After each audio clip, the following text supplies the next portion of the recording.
ચાલો એકવાર બધાનું ખૂબ ખૂબ સ્વાગત છે. પછીથી જોડાયેલા ભક્તોનું હૃદયપૂર્વકનું, વહાલા વૈષ્ણવોનું ખૂબ ખૂબ સ્વાગત છે.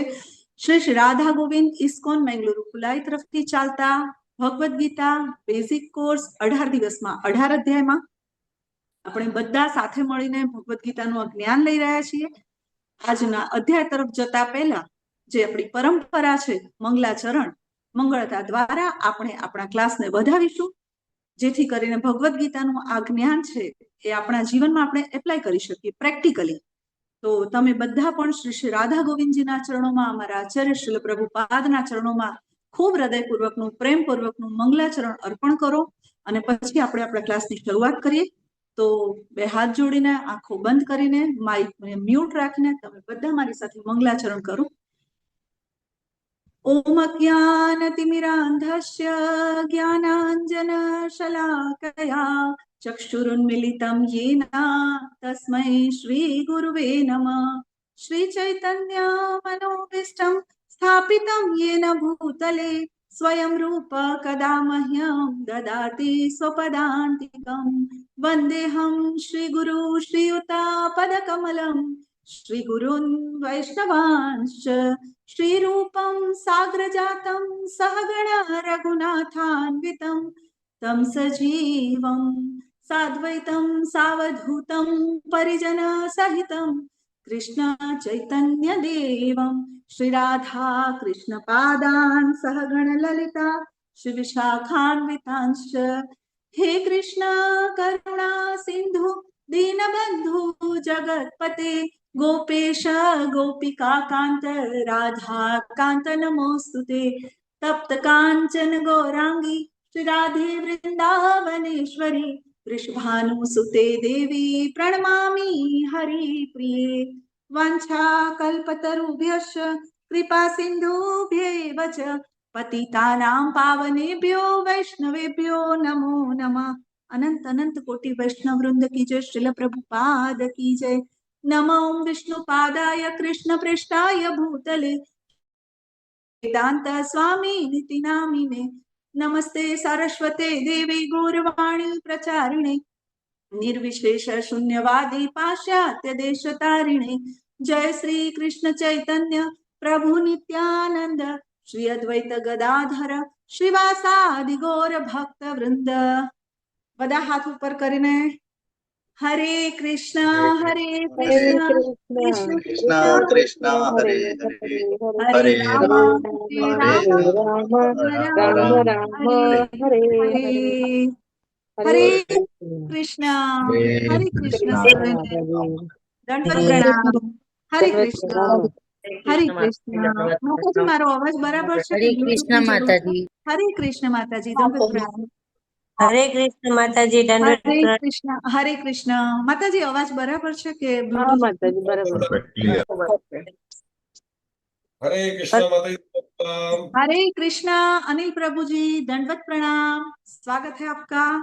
તમારા બધાનું સ્વાગત છે. ચાલો આપણે આગળ વધીએ. હરે હરે કૃષ્ણ કૃષ્ણ માતાજી. હરે કૃષ્ણ નૈના માતાજી. તમારું નામ ચેન્જ કરી શકતા હો તો તમે કરી દેજો, અને જો નથી ફાવતું તો ઇટ્સ ઓકે. પછીથી જોડાયેલા બધા જ ભક્તોનું ખૂબ ખૂબ હૃદયપૂર્વકનું સ્વાગત છે. ચાલો ટીક ટીક 1 સ્ટાર્ટ કરીએ. અધ્યાય 7. ગઈકાલના અધ્યાયમાં તમે શું ભણ્યા, કેટલું યાદ છે? હેન્ડ રેઝ કરો અને મને આન્સર આપો, કેમ કે હું તો નથી ભણી ને, એટલે મારે શીખવું છે તમારી પાસેથી. ચાલો ચાલો ચાલો ચાલો, rays your hands.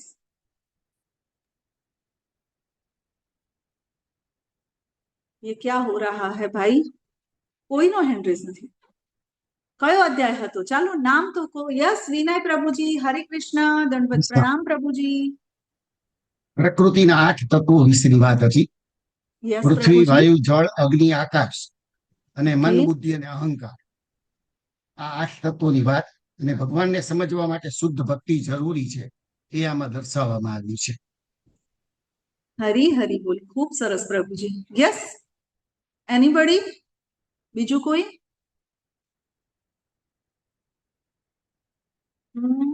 Yes Manisha માતાજી. હરે કૃષ્ણ દંડવત પ્રણામ માતાજી.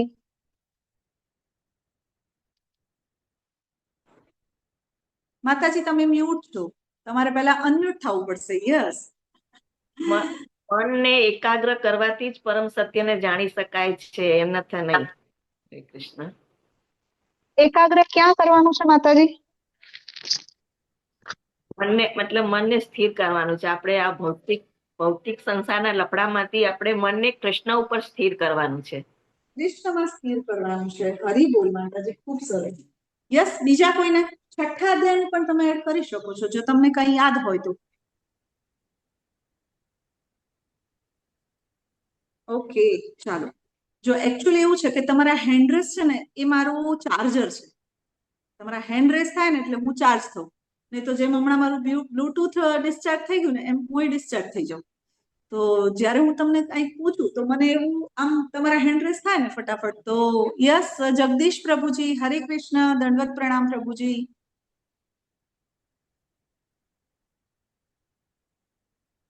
હરે કૃષ્ણ. યસ માતાજી, તમે છો, અનમ્યુટ કરો માતાજી. હરે કૃષ્ણ. હરે કૃષ્ણ માતાજી. હરે કૃષ્ણ, દંડવત પ્રણામ. બોલો માતાજી, બોલો. ના અધ્યાય મેં અટેન્ડ નતું કર્યો, મેં ભજનમાં ગઈ હતી હું એટલે. અને છઠ્ઠા અધ્યાયમાં એવું શીખવાડ્યું યોગ એટલે મન, શરીર અને આત્માનું મિલન. કે છઠ્ઠા અધ્યાયમાં. છઠ્ઠા અધ્યાયમાં. અચ્છા, તમે કાલનો અધ્યાય મિસ કર્યો છે તો પછી તમે રેકોર્ડિંગ જોઈ લીધું માતાજી? ગ્રુપમાં આપણા હરપ્રિયા માતાજી છે ને એ ગ્રુપમાં રેકોર્ડિંગ રોજ જ અપલોડ કરે છે. તો હું જોયું, કાલનું મેં નહીં જોયું. કાંઈ વાંધો નહીં માતાજી, જોઈ લેજો. યસ, ડોલી માતાજી, હરે કૃષ્ણ, દંડવત પ્રણામ. હરે કૃષ્ણ. યોગનો સાચો અર્થ એ છે કે ભગવાન સાથે જોડાઈને તેમને યોગ કરવો. એમનો અર્થ એ છે. ઓકે, યોગમાં એવું હોય છે કે તમારે ટોટલી તમારું સમર્પણ ભગવાનને આપી દેવાનું હોય છે. ઓકે. યોગમાં એક તલ્લીન થઈને ભગવાન સાથે તલ્લીન થવાનું હોય છે. હરી બોલ. ચાલો ચાલો, અત્યાર સુધી આપણે યોગ એટલે 1 2 3 4 એવું સમજતા હતા, પણ હવે આપણને એટલી ખબર પડી કે યોગ એટલે જોડાવું. ને કોની સાથે જોડાવું? તો ભગવાન સાથે જોડાવું. યસ, આરતી ઉર્મિલા માતાજી, હરે કૃષ્ણ. હરે કૃષ્ણ માતાજી. હું એ જ કહેતી હતી, યોગ એટલે જોડાણ, જીવનું ભગવાન કૃષ્ણ સાથે મિલન, એ જ યોગ છે. હરી હરી બોલ. ચાલો ચાલો, ખૂબ સરસ. યસ, ધારા રાવલ માતાજી, હરે કૃષ્ણ, દંડવત પ્રણામ માતાજી. દંડવત પ્રણામ. આપણે એમ કહે છે કે આપણે કોઈ પણ કાર્ય કરીએ તો ઈશ્વરને પ્રણિધાન કરીએ, અને યોગ એટલે આત્માનું પરમાત્મા સાથે મિલન. ઓકે, ચાલો, આત્માનું પરમાત્મા સાથે મિલન. ઓકે, ચાલો, થેન્ક યુ સો મચ તમારા બધાના રિપ્લાય માટે. આપણે એકવાર ફટાફટ, ભલે આજે 5 મિનિટ થોડી લઉં છું, ફ્લેશબેકમાં જતા રહીએ એટલે એવું ના થાય કે સિઝન 1 માં શું હતું આપણે ભૂલી ગયા છીએ. ચાલો, તો સૌથી પહેલા બધા અધ્યાય જે છે એ કનેક્ટેડ છે. એક અધ્યાય બીજા અધ્યાય સાથે, બીજો અધ્યાય ત્રીજા અધ્યાય સાથે, આ રીતે આખી ચેનલ છે. 18 અધ્યાય. એટલે તમને ખબર હોવી જોઈએ કે પહેલા અધ્યાયનું બીજા અધ્યાય સાથે શું કનેક્શન છે. તો પહેલો અધ્યાય અર્જુન વિષાદ યોગ અથવા તો કુરુક્ષેત્રની યુદ્ધ ભૂમિ પર સૈન્ય નિરીક્ષણ. એની અંદર આપણે જોયું કે અર્જુન અને દુર્યોધન દ્વારા સૈન્ય નિરીક્ષણ થાય છે. 3 વ્યક્તિઓ, ધૃતરાષ્ટ્ર, અર્જુન અને દુર્યોધનની મનસ્થિતિ બતાવવામાં આવે છે. અર્જુન વિષાદમાં છે અને ભગવાન શ્રી કૃષ્ણને તે યુદ્ધ ન કરવાના 5 કારણો આપે છે. રાઈટ, આ થઈ ગયો તમારો પહેલો અધ્યાય. રાઈટ, બરાબર, ક્લિયર છે. બીજો અધ્યાય ગીતાનો સાર. બીજા અધ્યાયમાં ભગવાન શું કહે છે? તો ભાઈ અર્જુને જે યુદ્ધ ન કરવાના 5 કારણો આપ્યા હતા તેનું ભગવાન શ્રી કૃષ્ણ સમાધાન આપે છે. બરાબર, તે 5 પ્રશ્નોના જવાબ એક સાથે આપે છે, જેમાં ભગવાન કર્મયોગ, સકામ કર્મયોગ, નિષ્કામ કર્મયોગ, સાંખ્ય યોગ, આ બધી જ ફિલોસોફી આપી દે છે.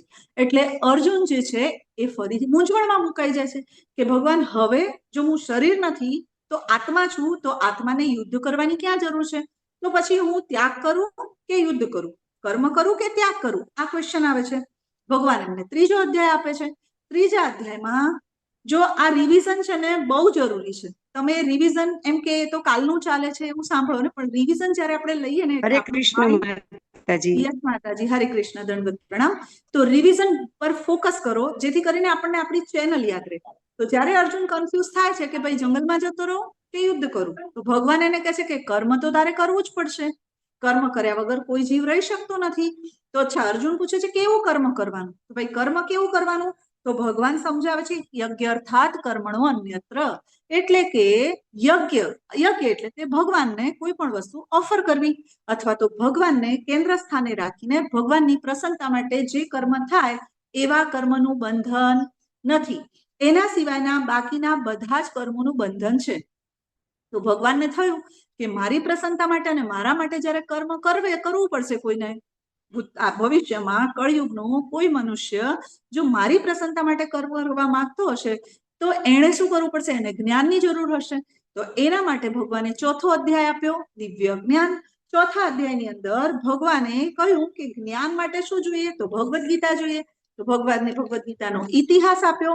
એની સાથે સાથે ભગવાને આપણામાં અને ભગવાનમાં શું તફાવત છે, જીવ અને ભગવાન વચ્ચેનો તફાવત આપ્યો.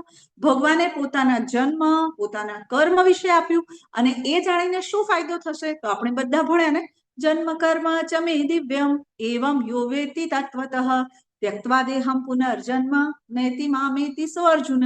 ભાઈ મારા આ જન્મ અને કર્મ દિવ્ય છે અને એને જો કોઈ વ્યક્તિ જાણી લેશે તો ફરીથી એને આ ભૌતિક જગતમાં જન્મ લેવો પડશે નહીં. તો ભગવદ્ ગીતાના આ ચોથા અધ્યાયની અંદર ભગવાન પહેલા કર્મ સમજાવ્યું, ત્રીજા અધ્યાયમાં, ચોથા અધ્યાયમાં જ્ઞાન આપ્યું કર્મ કેવી રીતે કરવું. તો પાંચમો અધ્યાય શું છે? તો ભાઈ પાંચમો અધ્યાય શું છે? તો ચોથા અધ્યાયના જ્ઞાનને એપ્લાય કરીને ત્રીજા અધ્યાય પ્રમાણેનું કર્મ કરો એટલે પાંચમો અધ્યાય. સમજ્યા તમે? દિવ્ય જ્ઞાનનો ઉપયોગ કરીને કર્મ કરવામાં આવે ભગવાનની પ્રસન્નતા માટે, ભગવાનને કેન્દ્ર સ્થાનમાં રાખીને, એટલે એ થઈ જાય કર્મ સંન્યાસ યોગ અથવા તો કૃષ્ણ ભાવનાયુક્ત કર્મ. તો પછી આપણને કોઈ તમને પ્રશ્ન પૂછે કે ભાઈ કર્મયોગ અને કૃષ્ણ ભાવનાયુક્ત કર્મ આમાં શું તફાવત છે? ચાલો, કોણ કહેશે? હરે કૃષ્ણ. ત્રીજું ચેપ્ટર છે કર્મયોગ અને પાંચમું ચેપ્ટર છે કૃષ્ણ ભાવનાયુક્ત કર્મ. આ બંનેમાં શું તફાવત છે? યસ અનિલ પ્રભુજી. હરે કૃષ્ણ. દંડવત પ્રણામ પ્રભુજી. हरे कृष्णा माता जी। हरे कृष्ण। ये 7वां अध्याय कहता है कि भगवान जो है कृष्ण ही सृष्टि के सबसे ऊपर है, सब रचयिता है और पालक, संहारक और भौतिक संसार में जीवात्मा दोनों उन्हीं की स्वरूप है। यस यस प्रभु जी, यस। पर अभी मेरा क्वेश्चन ये है कि थर्ड कर्मयोग और फिफ्थ कृष्ण भावनायुक्त कर्मयोग, इन दोनों में क्या डिफरेंस है? चलो कोई बीजू कैसे आ बन्ने में शू तफावत छे? आ तमने बहु क्लियर होवुं जोईए कि कर्मयोग एटले भगवाननी प्रसन्नता माटे करवामां आवे छे अने कर्मयोग कहेवामां आवे छे, बराबर, जेमां भगवान केंद्र स्थाने होय। पण कृष्ण भावनायुक्त कर्म एटले के एमां कर्म संन्यास योग, एनुं बीजुं नाम छे कर्म संन्यास योग। तो भाई सन्यासी शू करे छे? आपणे प्रभुपादना एक्जाम्पल द्वारा समज्या हता ने कि सन्यासी जे छे ए कर्म फळनो तिरस्कार पण नथी करतो अने कर्म फळनी इच्छा पण नथी करतो। तो आपणा कर्मना जे पण फळ होय ए कृष्णने अर्पण करवा, फळनी पण इच्छा, फळनी पण आशा नहीं, ए फळ कोने आपवाना? कृष्णने। आशा नहीं राखवानुं एवुं नथी, तिरस्कार पण नथी करवानो अने एनी इच्छा पण नथी करवानी। तो आ डिफरन्स छे। भगवाने 5मा अध्यायनी अंदर शुं कह्युं? तो 5मा अध्यायनी अंदर भगवाने આપણને આ શીખવાડ્યું કે આપણે ફળનો તિરસ્કાર પણ નથી કરવાનો અને ફળની ઈચ્છા પણ નથી કરવાની। એના પછી ભગવાને આપ્યો છે આપણને ધ્યાન યોગ અથવા તો આત્મ સંયમ યોગ।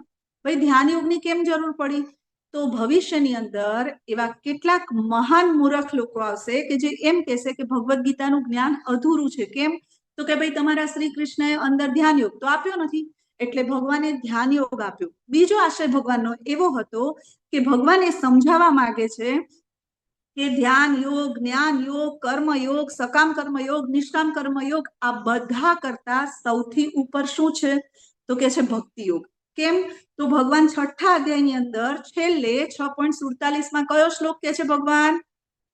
योगी कयो योगी श्रेष्ठ छे? चालो चालो अनम्यूट करीने बोलो। हरे कृष्ण। योगी नामपि सर्वेषां मद्गतेनान्तरात्मनां श्रद्धावान भजते यो माम समे युक्त तमो मतः। ए योगी श्रेष्ठ छे। ध्यान करनारो ना, कर्म करनारो ना, ज्ञान योगी ना। तो कयो भाई? तो भाई के जे सतत जेना मनमा मारू स्मरण थाय छे, જે સતત એના ચિત્તમાં મારું સ્મરણ છે, જે પ્રેમપૂર્વક શ્રદ્ધાપૂર્વક મારી ભક્તિ કરે છે ને, એ શ્રેષ્ઠ યોગી છે. ભગવાને આ વ્યાખ્યા આપી ભગવદ્ ગીતામાં. સમજવું બહુ અઘરું છે, આપણને એવું લાગે ને ધ્યાન યોગ. અર્જુન શું કે છે? આ શક્ય નથી. કળયુગની અંદર ધ્યાન કરવું, હજાર વર્ષની તપશ્ચર્યા કરવી શક્ય છે? એક દિવસ પણ શક્ય નથી. એટલા માટે ભગવાન એને સમજાવે છે. પછી ભગવાન શું આપે છે? ચલો ભાઈ, અર્જુન પૂછે છે કે ઓકે ભગવાન, વાત તો તમારી સાચી કે સતત તમારું ચિંતન કરવું હોય, સતત તમારી સાથે ભક્તિમાં જોડાવવું હોય, તો તમારા વિશેનું થોડું જ્ઞાન આપો ને, તમારા વિશે કંઈક કહો. કારણ કે આપણે જ્યારે કોઈ વ્યક્તિને પ્રેમ કરવો હોય તો એના માટે આપણે શું કરવું પડે? તો ભાઈ એ વ્યક્તિ વિશે જાણવું પડે. મને ખબર તો હોવી જોઈએ ને કે ડોલી માતાજી શું છે, શું કરી રહ્યા છે, શું વિચારી રહ્યા છે, એમને શું ગમે છે, શું નથી ગમતું.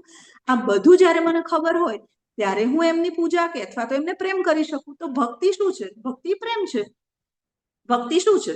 ભગવાનને પ્રેમ કરવો, સતત એમનું ચિંતન કરવું. એટલા માટે ભગવાને 7મો અધ્યાય આપ્યો, એટલે કે જ્ઞાન વિજ્ઞાન યોગ અથવા તો પરમેશ્વરનું જ્ઞાન. 7મા અધ્યાયની અંદર ભગવાને શું કીધું ખબર છે? ભગવાન કહે છે કે મત પરતરમ ન અન્યત, મારાથી ઉપર બીજું કોઈ તત્વ નથી. ભગવાન અહીંયા ક્લિયર કહી દે છે, બરાબર? શિવજી, બ્રહ્માજી આ બધા જ મારામાંથી આવે છે, રાઈટ? એટલે ભગવાન કહે છે કે ભગવાને પછી માં 2 શક્તિની વાત કરી, પરાશક્તિ અને અપરાશક્તિ. જો આ ક્લિયર કરો, પરાશક્તિ એટલે શું? જીવ. આપણે જે જીવ છીએ ને એ ભગવાનની શક્તિ છીએ. કેવી શક્તિ? ચડિયાતી. અને અપરાશક્તિ એટલે શું? તો ભાઈ ભગવાનની નીચલી શક્તિ. કઈ? તો કે ભૌતિક પ્રકૃતિ. આજુબાજુમાં જે કાંઈ છે એ બધું જ, આપણું આ પંચમહાભૂતોનું બનેલું શરીર છે એ પણ ભગવાનની અપરાશક્તિ છે, એટલે કે નીચલી શક્તિ. તો ભગવાન અહીંયા સ્પષ્ટ કરે છે કે શરીર કરતા જીવ એટલે કે ભૌતિક પ્રકૃતિ કરતા આત્મા તત્વ, જીવ તત્વ ચડિયાતું છે. અને તોય આપણને આપણો જીવ શેમાં ચોટે ખબર છે? ઘરમાં, બાળકોમાં, માયામાં છે ને. ભગવાને સ્પષ્ટ કીધું કે જીવ મારી ચડિયાતી શક્તિ છે. ભગવાન છેલ્લા 2 શ્લોક આપે છે. જો છેલ્લા 2 શ્લોક 7.29 અને 30, આ 2 શ્લોકની અંદર ભગવાન અમુક શબ્દો બોલે છે. આ મોટી સભા ભરાઈ છે, પાથરણું પાથરેલું છે, બધા બેઠેલા છે અને પાછળ આપણે પાછળ બેઠા છીએ. અને ભગવાન 7.29 અને 7.30 2 શ્લોક બોલી રહ્યા છે. અને આ 2 શ્લોકની અંદરથી અર્જુનજી પ્રશ્ન પૂછી રહ્યા છે. તો અર્જુનજીને ખબર નથી પડી? એવું લાગે છે કે અર્જુનજીને ખબર નહોતી પડી કે 7 શ્લોક શું કહેવા માંગે છે? એવું છે? ના. પાછળ બેઠેલા ભાવના માતાજીએ અર્જુનજીને કીધું કે અર્જુનજી, ભગવાન તો સડસડાટ જઈ રહ્યા છે, એમના વિશેનું જ્ઞાન આપી રહ્યા છે, પણ મને કાંઈ સમજણ પડી નથી આ છેલ્લા 2 શ્લોકમાં. બ્રહ્મ એટલે શું? અધિભૂત એટલે શું? અધિદેવ એટલે શું? અધિયજ્ઞ એટલે શું? આ બધા શબ્દો થોડું કન્ફ્યુઝન લાગે છે, તો થોડું ક્લિયર કરો ને. એટલે ભગવાન 7મા અધ્યાયમાં પોતાનું જ્ઞાન આપતા આપતા જઈ રહ્યા હતા ને, ત્યાં અર્જુને કીધું ભગવાન 1 મિનિટ બ્રેક મારો, ગાડી ઊભી રાખો. તો કેમ?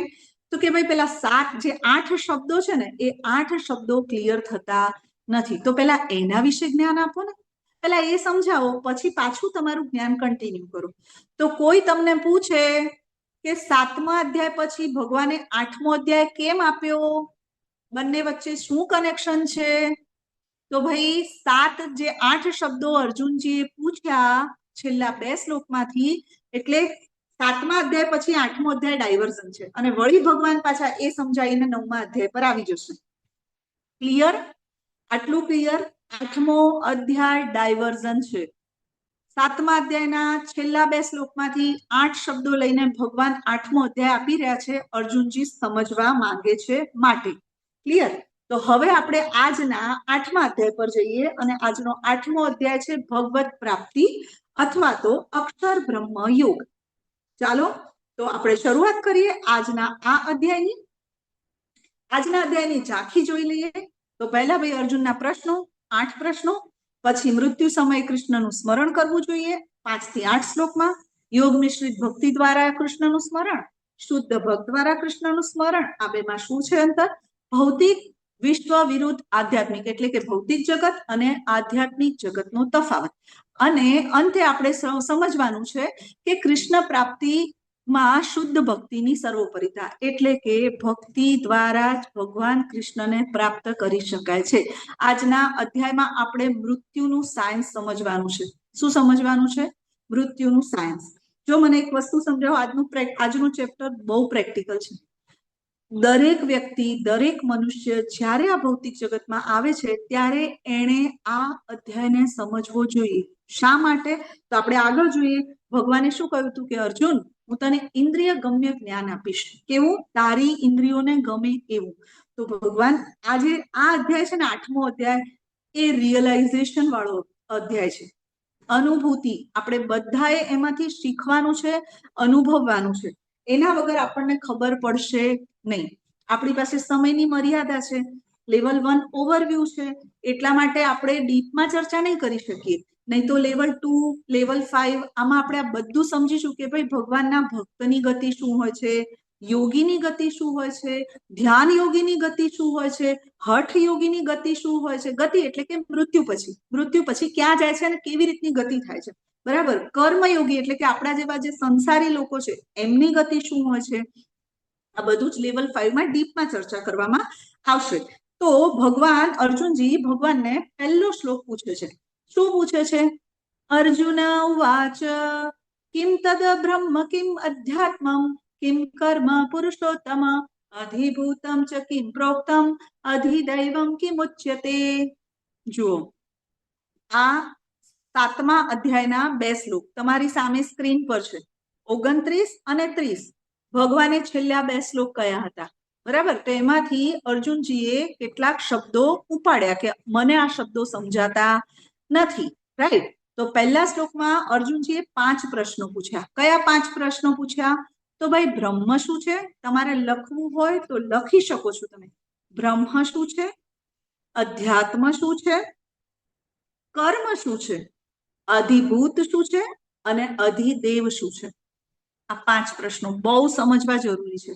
બરાબર. 5 પ્રશ્નો ભગવાન પૂછે છે. અર્જુનજી ભગવાનને પૂછે છે. બીજો પ્રશ્ન બીજા શ્લોકમાં અર્જુનજી ભગવાનને પૂછે છે, અધિયજ્ઞ કથમ કોત્ર દેહેસ્મિન મધુસૂદન પ્રયાણ કાલે ચ કથમ કેયો અસી નિયતાત્મભિહ. બીજા શ્લોકની અંદર 3 શબ્દો પૂછે. પહેલામાં 5 પ્રશ્ન અને બીજા શ્લોકમાં 3 પ્રશ્ન. કયા 3 પ્રશ્ન પૂછે છે? તો પૂછે છે કે અધિયજ્ઞ શું છે? અધિયજ્ઞ શું છે? આ શરીરમાં એ ક્યાં રહે છે? અને મૃત્યુ સમયે ભગવાનને કેવી રીતે સ્મરણ કરી શકાય? સૌથી મહત્વનો પ્રશ્ન કે મૃત્યુ સમયે ભગવાનને કેવી રીતે સ્મરણ કરી શકાય? આપણે બધાએ આ શીખવાની જરૂર છે કે નહીં? કે બધાને આવડે છે? ચાલો મને કહો, જીવનની સૌથી મોટામાં મોટી પરીક્ષા કઈ? જીવનની સૌથી મૃત્યુ સમય. મૃત્યુ. આઈએએસ, કલેક્ટર, આ બધી મોટી પરીક્ષા છે? નો, સૌથી મોટી પરીક્ષા છે મૃત્યુ. એક સાથે હજારો વીંછી ડંખ મારતા હોય એટલી તો યાતના મળતી હોય જીવને. મૃત્યુ સમય. હવે એ સમયે ભગવાનને યાદ કરવાનું આપણને યાદ આવે? ભગવાન ના આવે. તમને બધાને પ્રશ્ન પૂછું કે જો મૃત્યુ છે ને એક શાશ્વત સત્ય છે. બધાનું આવવાનું છે, ખબર છે. કોઈનું આજે આવશે, કોઈનું કાલે આવશે, કોઈનું 10 વર્ષે આવશે, કોઈનું 5 વર્ષે આવશે, કોઈનું 1 વર્ષે આવશે, પણ આવશે પાકું. હા કે ના? રાઈટ. કોઈ એવું ચિરંજીવી અમર પટ્ટો ભાઈ લઈને આવ્યા હોય તો અલગ વાત છે. ભાઈ ભગવાને મન તો લખીને આપ્યું છે, તને કઈ નહીં થાય, જલસા કર, તો અલગ વાત છે. બાકી મૃત્યુ કન્ફર્મ છે, મૃત્યુ શાશ્વત છે. હવે ભગવાનને જ્યારે આ 8 પ્રશ્નો અર્જુનજી પૂછી રહ્યા છે, બરાબર. જનરલી મૃત્યુ સમયે આપણને શું યાદ આવે? આપણી સામે ઘણા બધા લોકોને આપણે જોયા છે. મારા કરતા અહીંયા તમે બધા ઘણા સિનિયર છો, ઘણા અનુભવી છો. તમને ખબર છે કે મૃત્યુ સમયે લોકોને દીકરો યાદ આવે, દીકરી યાદ આવે, ઘર યાદ આવે, સંપત્તિ યાદ આવે. હા, તિજોરીમાં સોનું પડ્યું છે ને ચાવી મારા ઓશિકાની નીચે જ પડી છે, પછી કોણ લઈ જશે? આ બધું યાદ આવે ને? ભગવાન યાદ આવતા નથી. તો અથવા તો કોઈ બાકી રહી ગયેલી ઈચ્છા, પેરિસ ફરવાનું બાકી હતું, ગયા નહીં અને મૃત્યુ તો આવી ગયું. તો પરીક્ષિત મહારાજને જ્યારે ખબર પડી, આપણે પરીક્ષિત મહારાજ શ્રીમદ ભાગવતમની અંદર બધાને ખ્યાલ છે ને પરીક્ષિત મહારાજ કોણ છે? કોણ છે પરીક્ષિત મહારાજ? શ્રીમદ ભાગવતમાં આવે છે, જેમણે સુખદેવજી ગોસ્વામીની કથા સાંભળીને પોતાનું 7 દિવસમાં મૃત્યુની તૈયારી કરેલી. હરી બોલ. પણ પરીક્ષિત મહારાજ કોના પુત્ર છે? ઉત્તરા માતા અને અભિમન્યુજીના પુત્ર. હરી બોલ. હરી હરી બોલ. અભિમન્યુના પુત્ર પરીક્ષિત. અને બધાની પાસે નોલેજ છે. યસ. તો પાંડવોમાં અર્જુનજીના પુત્ર અભિમન્યુ અને અભિમન્યુ અને ઉત્તરાના પુત્ર એટલે કે પરીક્ષિત મહારાજ. કેટલા જ્ઞાની, સંપત્તિવાન, ખૂબ જ પ્રચલિત અને ખૂબ જ રામ રાજ્ય જેવું એમનું રાજ્ય હતું. અને એમને એક ગુરુ પુત્રનો શ્રાપ લાગ્યો હતો કે ભાઈ તમારું મૃત્યુ 7 દિવસની અંદર સાપના દંશથી તમારું મૃત્યુ થશે. પરીક્ષિત મહારાજને સમજાઈ ગયું કે ભાઈ 7 દિવસમાં આપણો કાર્યક્રમ પૂરો થઈ જશે. રાઈટ. તો પરીક્ષિત મહારાજે શું કર્યું કે ચાલો ચાલો ભાઈ 7 દિવસમાં હિમાલય પર જતો રહો, યોગ કરી લઉં. એવું કર્યું? એવું કર્યું? ના. અચ્છા, એવું કર્યું કે મને બહુ બધું દાન કરી દેવા દે, હવે મૃત્યુ આવવાનું છે તો હું દાન કરી દઉં. એવું કર્યું? ના. શું કર્યું? પરીક્ષિત મહારાજને એવું થયું કે વેદો વાંચી લઉં ફટાફટ હે ને, બધું વેદો વાંચીને એનું જ્ઞાન અર્જિત કરી લઉં. એવું કર્યું? નહીં. પરીક્ષિત મહારાજે ભગવાન કૃષ્ણને જાણવાનો પ્રયત્ન કર્યો કે હવે મૃત્યુ નજીક છે અને હું ભગવાન કૃષ્ણને જાણી લઉં કે કૃષ્ણ શું છે, કોણ છે, એમની સાથે મારો સંબંધ શું છે, હું અહીંયા શા માટે આવી છું અને મારા જીવનનું લક્ષ્ય શું છે. આ બધા જ પ્રશ્નો આપણા છે. આ બધા જ પ્રશ્નો આપણે જાણવા જોઈએ. જેવું એમણે આ વિચાર્યું, તરત જ એમની સામે સુખદેવ મહારાજ પ્રગટ થયા. સુખદેવજી એટલે શ્રીમતી રાધા રાણીના પોપટ. બરાબર. શ્રીમતી રાધા રાણીના પોપટ જે છે એમને શ્રીમતી રાધા રાણીએ શ્રીમદ ભાગવતમાં આપ્યું હતું. એમાં 100 કરોડ શ્લોક હતા. અત્યારે આપણે શ્રીમદ ભાગવત મહાપુરાણ વાંચીએ છીએ, એમાં 18,000 શ્લોક છે. રાઈટ. તો સુખદેવજીએ પરીક્ષિત મહારાજને શ્રીમદ ભાગવતમની આ કથા સંભળાવે છે. ચાલો, બરાબર. તો જેમ પરીક્ષિત મહારાજ પાસે 7 દિવસ હતા ને, એમ અહીંયા આપણા પાસે બેઠેલા 86 લોકોની જોડે પણ 7 જ દિવસ છે. માતાજી શું બોલી રહ્યા છો? ક્લાસ અટેન્ડ કરીએ એટલે એનો મતલબ એવો તમે 7 દિવસમાં અહીંયાથી જવાની વાત કરો, એવું થાય ને? 7 જ દિવસ છે. સોમ, મંગળ, બુધ, ગુરુ, શુક્ર, શનિ અને રવિ. તો આ 7 દિવસમાંથી બીજો 8મો કોઈની પાસે 9 દિવસ છે ભાઈ? આપણું મૃત્યુ આ 7 દિવસમાંથી કોઈ એક દિવસ જ આવશે. હા યા ના? નક્કી ને કે આના સિવાય કોઈની પાસે 9મો દિવસ છે, 8મો 9મો? નો. તો હવે આપણે પણ એવું જ વિચારવાનું છે કે આપણી પાસે પણ આ 7 દિવસ જ છે. તો આ 7 દિવસની અંદર આપણે શું કરી શકીએ? તો ભાઈ પરીક્ષિત મહારાજે પ્રેક્ટિકલ કરીને બતાવ્યું. શું પ્રેક્ટિકલ? કે મૃત્યુ સમયે શું કરવું જોઈએ. બરાબર. તો મૃત્યુ સમયે ભગવાનને કેવી રીતે યાદ કરવા જોઈએ? આ અચાનક થતી પ્રોસેસ નથી. તમે અચાનક ક્યારે ભગવાનને સ્મરણ મૃત્યુ સમયે કરી શકશો નહીં. ક્યારે કરી શકશો? જ્યારે આખું જીવન તમે ભગવાનને યાદ કરવાનો અભ્યાસ કર્યો હશે ત્યારે. નહીં તો અંતિમ સમયે દીકરો, દીકરી, ઘર, પરિવાર, સોનું, બેંક બેલેન્સ, મિલકત, લાડુ, શીરો, લાપસી ને પછી પાછા અહીંયા વાપસી. આ થાય ને? આ થાય કે બીજું થાય? બરાબર. તો ભગવાનને યાદ કરવા હોય તો તમે ક્યારે એવું વિચાર્યું, ક્યારે એવું જોયું, કોઈ વ્યક્તિનું એવું મૃત્યુ જોયું કે ભાઈ મૃત્યુ સમય છે અને ચાલો મૃત્યુ સમયે મને મારા શ્યામ સુંદરનો ફોટો આપી દો ભાઈ, તમારા બધાની સાથે મેં આખું જીવન કાઢ્યું છે, દીકરો દીકરી બધાની, મને મારા શ્યામ સુંદર જોઈએ, મારી માળા ક્યાં છે, મને મારા ભગવાનનું ચરણામૃત આપી દો, મને મારા ભગવાન આપી દો, મારે બીજું કાંઈ જોઈતું નથી. આવું કોઈ વ્યક્તિએ કહ્યું એવું આપણે જોયું? તો મૃત્યુ સમયે આ જરૂરી છે. બહુ રેર લોકો હોય છે જે લોકોનું આ મૃત્યુ આ રીતે હોય છે. તો પરીક્ષિત મહારાજ પાસે પણ 7 દિવસ અને આપણી પાસે પણ 7 દિવસ. તો હવે 8મા અધ્યાય તરફ આપણે જ્યારે આગળ વધ્યા છીએ, ભગવાન આના શું જવાબ આપે છે? અર્જુનજીના 8 પ્રશ્નના જવાબ શું આપે છે? સ્ક્રીનશોટ તમે લઈ લો. આમાં ભગવાનના અર્જુનજીના પૂછેલા પ્રશ્નો છે અને ભગવાન દ્વારા અપાયેલા જવાબો છે. અર્જુનજીના પ્રશ્નો અને ભગવાનના જવાબ. બરાબર. તો આપણે પણ આંખો ખોલો, આગળ વધો. મૃત્યુ એ પરીક્ષા છે. બધાને આ પરીક્ષા કમ્પલસરી આપવાની છે અને આમાંથી પાસ થવા માટે આપણી પાસે એક જ ઓપ્શન છે, ભગવદ્ ગીતાનું જ્ઞાન, કૃષ્ણનું જ્ઞાન, શ્રીમદ ભાગવત મહાપુરાણનું જ્ઞાન. ઓકે. તો ચાલો, પહેલો પ્રશ્ન અર્જુનજી પૂછે છે, બ્રહ્મ એટલે શું? તો ભાઈ આ અધ્યાયની સાપેક્ષમાં આમ તો બ્રહ્મના ઘણા જુદા જુદા અર્થ છે. બ્રહ્મ એટલે બ્રહ્માજી પણ થાય, બ્રહ્મ એટલે જે ભગવાનની પેલામાં વપરાતી વસ્તુઓ હોય એના માટે પણ બ્રહ્મ શબ્દ વપરાય છે. બ્રહ્મ એટલે જીવ. તો આ અધ્યાયની સાપેક્ષમાં બ્રહ્મ એટલે જીવ એટલે કે આપણે. બરાબર. તો આ પહેલું બ્રહ્મ એટલે શું? તો ભગવાન કહે છે ભાઈ બ્રહ્મ એટલે જીવ. બીજો પ્રશ્ન અધ્યાત્મ એટલે શું? તો ભગવાન કહે છે જીવનો સ્વભાવ. આપણો સ્વભાવ શું છે ભાઈ? આપણો સ્વભાવ, જીવનો ઓરિજિનલ સ્વભાવ શું છે? જીવે સ્વરૂપ હોય કૃષ્ણ રે નિત્યદાસ. હરી બોલ માતાજી, ખૂબ સરસ. જીવેર સ્વરૂપ હે કૃષ્ણેર નિત્યદાસ. આપણા જીવનો ઓરિજિનલ સ્વભાવ અધ્યાત્મ છે.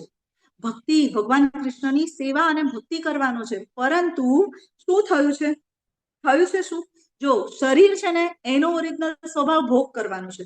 શરીરને સારું સારું ખાવું ગમે, ના જોવાનું જોવું ગમે, ન સાંભળવાનું સાંભળવું ગમે. આ બધું શરીરને ગમે છે. શરીરને આપણે એમ માની લીધું છે કે હું શરીર છું એટલે આપણે શરીરને ગમતા કાર્ય કરીએ છીએ. જ્યારે આપણે એમ માની લઈશું કે હું આત્મા છું એટલે આપણે આત્માને ગમતા કાર્યો કરીશું. અને આત્માને એક જ કાર્ય ગમે છે, ભગવદ્ ગીતાનો ક્લાસ અટેન્ડ કરવો, ભગવદ્ ગીતા વાંચવી, કૃષ્ણની માળા કરવી, કૃષ્ણને ભોગ લગાડવો, મંગળા આરતી કરવી, જપા સેશનમાં ભાગ લેવો અને આપણા જેવા બધા વૈષ્ણવ ભેગા થઈને કીર્તન કરવું ને ભગવાનની કથા સાંભળવી. આ જીવનો ઓરિજિનલ સ્વભાવ છે. બરાબર. બીજો અર્થ એવો પણ થાય, અહીંયા ભગવાન એવું સમજાવે છે કે અધ્યાત્મ એટલે જીવનો સ્વભાવ. જ્યારે તમારા જીવનમાં અધ્યાત્મ આવે ત્યારે તમારા સ્વભાવમાં ફરક પડવો જોઈએ. કામ, ક્રોધ, કામ, ક્રોધ, લોભ, મોહ, મદ, મત્સર, આ જે ષડ રીપુ છે ને એ દૂર થવા જોઈએ. જો એવું નથી થતું, કોઈ કે હું 4 મહિનાથી માળા કરું છું, 2 વર્ષથી માળા કરું છું, 3 વર્ષથી ભગવાનને સેવા કરું છું, પણ મારો ગુસ્સો ગયો નથી, મારા સ્વભાવમાં ફરક પડ્યો નથી, તો ભાઈ ક્યાંક પ્રોસેસમાં ફોલ્ટ છે. ઓબ્ઝર્વ કરો, તમારી પ્રોસેસમાં ક્યાંક ફોલ્ટ છે. ટીવી જોતા જોતા માળા થઈ રહી છે, ભગવાનનો નિયમિત ભોગ નથી લાગતો, તમારા જપ બરાબર નથી થતા, તો ક્યાંક પ્રોસેસમાં ફોલ્ટ છે. બરાબર. તો ભગવાનનું નામ લેવાથી અથવા તો જ્યારે અધ્યાત્મ જીવનમાં આવે ત્યારે સ્વભાવ બદલાવો જોઈએ. જે ભગવાનનો ઓરિજિનલ સ્વભાવ છે, જીવેર સ્વરૂપ કૃષ્ણેર નિત્યદાસ, એ આવવું જોઈએ અને ઓરિજિનલ આઈડેન્ટિટી પાછી આવી જોઈએ. પછી ભગવાન કહે છે કે અર્જુનજી પૂછે છે કે ભાઈ જીવ એટલે બ્રહ્મ, બ્રહ્મ એટલે જીવ, અધ્યાત્મ એટલે જીવનો સ્વભાવ. અચ્છા, તો ભગવાન જ્યારે જીવ અધ્યાત્મમાં નથી હોતો ત્યારે શું થાય છે? જો આ બધા ક્વેશ્ચન કનેક્ટેડ છે. આ 8 ક્વેશ્ચન કનેક્ટેડ છે. તમને ખ્યાલ આવવો જોઈએ કે કનેક્શન ક્યાં થયું. પહેલા અર્જુનજીએ પૂછ્યું જીવ એટલે શું, બ્રહ્મ એટલે શું? અચ્છા, તો જીવ. અધ્યાત્મ એટલે જીવનો સ્વભાવ. અચ્છા, તો આ જીવ જ્યારે અધ્યાત્મમાં ના હોય ત્યારે શું કરે છે? તો ભગવાન કે સકામ કર્મ. જેવો ક્લાસ પૂરો થાય એટલે આપણે સકામ કર્મ કરીએ, એટલે કે બંધન વાળા કર્મ, જેમાં ફળની આશા હોય. અને સકામ કર્મ કરીએ એટલે શું થાય? ફરી એક નવો જન્મ થાય ને. ક્લાસમાં બેઠા હોઈએ ત્યાં સુધી કઈ નહીં, પણ જેવા ક્લાસમાંથી ઉભા થયા એટલે પાછું ચાલુ થઈ જાય. અને એ ચાલુ થાય એટલે નક્કી લખી દેવાનું કે પાછો એક જન્મ, એક રાઉન્ડ પાછું ફરી ગયા, ફરી પાછું જન્મનો એક દિવસ નક્કી કરી લીધો કે એક આખું યોનિમાં આવવાનું નક્કી થઈ ગયું. તો ભાઈ વધુમાં વધુ અધ્યાત્મમાં રહેવાનો પ્રયત્ન કરવો. એટલા માટે જ અમારા આચાર્ય શ્રીલા પ્રભુપાદે અમને આખી દિનચર્યા આપી છે. ઇસ્કોનના ભક્તોની દિનચર્યા તમે જુઓ. સવારે 3:30 ઉઠવાનું, 4:30 મંગલા આરતી કરે, પછી 5 થી 7 જપા સેશનમાં માળા કરે, પછી 7 થી 8 ભાગવતમ સાંભળે, 8 થી 9 હિન્દીમાં ભાગવતમ સાંભળે, પછી ભગવાનની સેવા પૂજા જે કાંઈ કરે, ટેમ્પલમાં જાય ત્યાં સેવા આપે, ભક્તો સાથે કીર્તન કરે, L1, L2, લેવલ 1, લેવલ 2 બધા ક્લાસ અટેન્ડ કરે, ભક્તિ શાસ્ત્રી કરે. બને એટલો સમય અધ્યાત્મમાં રહીએ તો સકામ કર્મો થશે નહીં. સકામ કર્મો થશે નહીં તો બંધન લાગશે નહીં, અને બંધન લાગશે નહીં તો અહીંયા પાછું આવવું પડશે નહીં. ક્લિયર? તો ભાઈ અર્જુનજી પૂછે છે કે સકામ કર્મ એટલે શું? તો જેના દ્વારા ફરીને ભૌતિક શરીર મળે એ. અચ્છા, તો અર્જુનજી પાછો પ્રશ્ન પૂછે છે કે અર્જુનજી શું કહે છે કે સકામ કર્મથી જે શરીર આપણને મળે છે એ કોને આધીન મળે છે? મતલબ એ કોણ આપે છે આપણને? તો ભગવાન કહે છે ભૌતિક પ્રકૃતિ. ભૌતિક પ્રકૃતિમાં રહીને આપણને શરીર મળે છે, કેમ કે ત્યાં રહીને આપણે ઈચ્છાઓ કરીએ છીએ, ત્યાં રહીને આપણે કર્મના બંધન પ્રાપ્ત કરીએ છીએ, અને એને આધીન આપણને શું થાય છે? નવું શરીર પ્રાપ્ત થાય છે. અચ્છા, તો અર્જુનજીનો ફરી પ્રશ્ન કે ભાઈ આ જે ભૌતિક પ્રકૃતિ છે, આ શરીર છે કે આપણી આજુબાજુ જે કાંઈ પણ છે, આ જે ભૌતિક પ્રકૃતિ છે ને મેનેજ કોણ કરે છે? આ બધું કોણ મેનેજ કરે છે કે ભાઈ દરેક વસ્તુ? તો ભાઈ ભગવાન કહે છે કે એના માટે અલગ અલગ દેવતાઓ છે, કે સૂર્યદેવ સૂર્યપ્રકાશ આપશે, ચંદ્રદેવ વનસ્પતિ અને પાક ઉત્પન્ન કરવામાં મદદરૂપ કરશે, વરુણદેવ છે પવન આપશે, ઇન્દ્રદેવ વરસાદ આપશે, બધા અલગ અલગ દેવતાઓ છે. તો ભાઈ અર્જુન પૂછે છે કે એમના કોઈ બોસ છે, એમના કોઈ હેડ છે? કોણ છે? આધિદેવ. છઠ્ઠો અર્જુનજીનો 5મો પ્રશ્ન, આધિદેવ કોણ છે? આ બધા દેવતાઓના દેવ કોણ છે? તો ભગવાન કહે છે કે બધા જ મારા વિશ્વ રૂપમાં છે. આ બધા દેવતાઓ મારા વિશ્વ રૂપમાં છે. ભગવાન 11મા અધ્યાયમાં વિશ્વ રૂપનું પ્રેક્ટિકલ કરીને બતાવશે આપણને, આમ લાઈવ પ્રેઝન્ટેશન આપશે. ટ્રિલિયન ડી, 3D 4D નહીં, ટ્રિલિયન ડી વાળું પિક્ચર બતાવશે ભગવાન. તો કે બધા દેવી દેવતાઓ એટલે કે હું આદિદેવ કોણ છે? તો ભગવાન કૃષ્ણ. બરાબર. પછી અર્જુનજીને તોય એમાંથી પાછો પ્રશ્ન થયો કે અચ્છા આદિદેવ તમે છો, તો બધા યજ્ઞ કોના માટે કરવાના? બધા દેવી દેવતાઓ માટે કે તમારા માટે? કોના માટે યજ્ઞ કરવાના? તો ભગવાન કહે છે કે ભાઈ ભોક્તારમ યજ્ઞ તપસામ સર્વલોક મહેશ્વર. બધા જ યજ્ઞોના પરમ ભોક્તા કોણ છે? ભગવાન કૃષ્ણ. બધા આપણે આગળ ભણી ગયા ને 5મા અધ્યાયનો છેલ્લો શ્લોક, કે બધા યજ્ઞોના પરમ ભોક્તા કોણ છે ભાઈ? શ્રી કૃષ્ણ. હાથને અલગ ખાવાનું આપો, પગને અલગ ખાવાનું આપો નહીં, મોઢાને આપો, પેટમાં જશે તો બધા અંગો પોષાશે. તો ભાઈ આદિદેવ ભગવાન શ્રી કૃષ્ણ છે. આદિ યજ્ઞ એટલે કે ભગવાન છે. આદિદેવ એટલે વિરાટ સ્વરૂપમાં છે બધા દેવી દેવતાઓ. અચ્છા, તો અર્જુનનો આગળનો પ્રશ્ન કે ભાઈ આ આદિયજ્ઞ જે છે, આદિયજ્ઞ એટલે કે પરમાત્મા જે છે એ ક્યાં રહે છે? અર્જુનજીનો 7મો પ્રશ્ન, આદિયજ્ઞ એટલે કે પરમાત્મા ક્યાં રહે છે? તો ભગવાન કહે છે સૂર્યદમ સર્વ ભૂતાનામ જ્ઞાત્વા મામ શાંતિ મૃચ્છતિ. ભાઈ હું બધાના હૃદયમાં રહું છું, ક્ષીરોદક્ષાય વિષ્ણુ રૂપે રહું છું. એટલે કે ભગવાન કૃષ્ણ અને ક્ષીરોદક્ષાય વિષ્ણુ કે પરમાત્મામાં કોઈ અંતર નથી. હવે તમને આ ખ્યાલ આવી જવો જોઈએ કે ક્ષીરોદક્ષાય વિષ્ણુ એટલે પરમાત્મા જે આપણા હૃદયમાં છે. ખબર છે ને, મહાવિષ્ણુ જેમાંથી બ્રહ્માંડ ઉત્પન્ન થયા, પછી એ બ્રહ્માંડમાં જે ભગવાન પ્રવેશાય ગર્ભોદક્ષાય વિષ્ણુ, પછી અલગ અલગ જીવોની અંદર બધા જીવોમાં જે પ્રવેશ કર્યો એ ક્ષીરોદક્ષાય વિષ્ણુ એટલે કે પરમાત્મા. ચાલો, તો ભગવાને સ્પષ્ટ કહી દીધું કે ભાઈ હું બધા જીવોના હૃદયમાં રહું છું. તો છેલ્લે અર્જુનજી પૂછે છે કે અચ્છા, તો તમે જે પરમાત્મા હૃદયમાં રહેલા છો અને કૃષ્ણ છો, આમાં કોઈ અંતર નથી, તો તમને મૃત્યુ સમયે કેવી રીતે યાદ કરી શકાય? મૃત્યુ સમયે હું તમને કેવી રીતે યાદ કરી શકું? તો ભગવાન કહે છે કે જીવનભરના અભ્યાસ દ્વારા. છેલ્લે જે મહત્વનો છેલ્લો 8મો ક્વેશ્ચન ખૂબ મહત્વનો છે કે ભાઈ જીવનભરના અભ્યાસ દ્વારા મૃત્યુ સમયે ભગવાનને યાદ કરી શકાય. તો ભગવાન આગળનો શ્લોક આપી છે. આ જે શ્લોક છે 3જો અને 4થો, એમાં ભગવાન અર્જુનના 8 પ્રશ્નોના જવાબ આપે છે, જેની આપણે ચર્ચા કરી. બરાબર, કે ભાઈ ક્યાં રહે છે? તો જો ભગવાને જવાબ આપ્યો ને કે બ્રહ્મ એટલે શું, અધ્યાત્મ એટલે શું, અધિભૂત એટલે શું, અધિદેવ એટલે શું, અધિયજ્ઞ એટલે શું? તો ભગવાન અહીંયા આગળ એના જવાબ આપે છે કે જે અવિનાશી દિવ્ય જીવ છે એ બ્રહ્મ છે, જેના દ્વારા તે જીવ એનો સ્વભાવ છે. અને સ્વભાવ કેવો હોવો જોઈએ? આધ્યાત્મ. પણ આધ્યાત્મમાં ના હોય એટલે સકામ કર્મમાં હોય. સકામ કર્મ કરે એટલે એને નવું શરીર પ્રાપ્ત થાય. અચ્છા, નવું શરીર ક્યાંથી પ્રાપ્ત થાય? તો ભાઈ ભૌતિક પ્રકૃતિ આપે. જેવો એ ઈચ્છા કરે, મૃત્યુ સમયે જેવી ઈચ્છા હોય એ પ્રમાણેનું શરીર મળે. કોઈને અત્યંત ભોગ ભોગવવાની ઈચ્છા હોય ને, તો એવી યોનિમાં મળે કે જેમાં ભોગની મર્યાદા જ નથી. કોઈને ગંદુ ખાવાની ઈચ્છા થતી હોય તો એને બીજા જન્મમાં એવો અવતાર મળે કે ગંદામાં ગંદી વસ્તુ ખાય, એટલે કે ભૂંડ. ખબર છે ને આપણને બધાને. કોઈને દાન પુણ્ય કરવાની ઈચ્છા છે તો ઉપરના લોકની પ્રાપ્તિ થાય, અને કોઈને ભગવાન કૃષ્ણની ભક્તિ કરવાની ઈચ્છા છે તો એને અંતે ગોલોક વૃંદાવન ધામ પ્રાપ્ત થાય. તો ભગવાન આ વસ્તુ અર્જુનજીને સમજાવી રહ્યા છે કે ભાઈ બધામાં સુપીરિયર કોણ છે? તો કે ભાઈ બધાના સુપીરિયર કોણ છે? ભગવાન શ્રી કૃષ્ણ.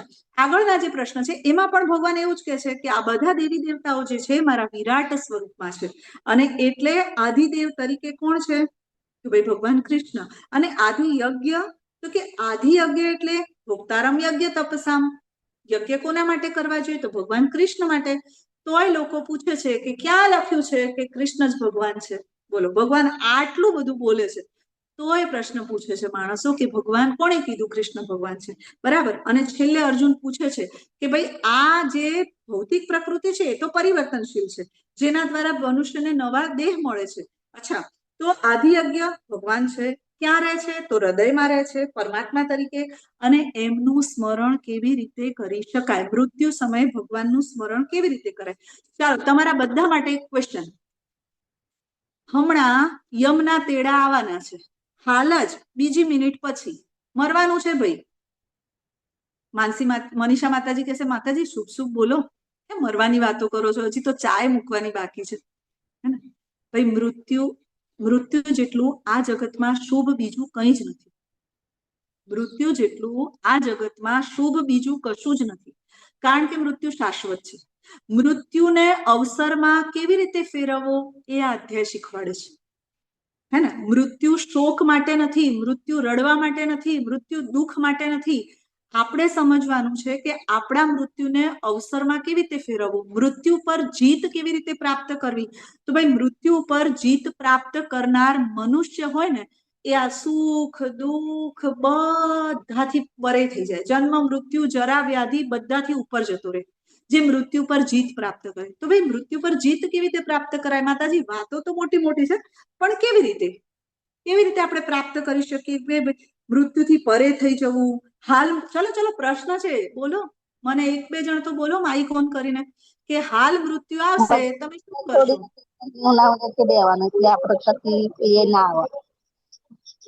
શું કરશો? મૃત્યુ આવે છે તો શું કરશો?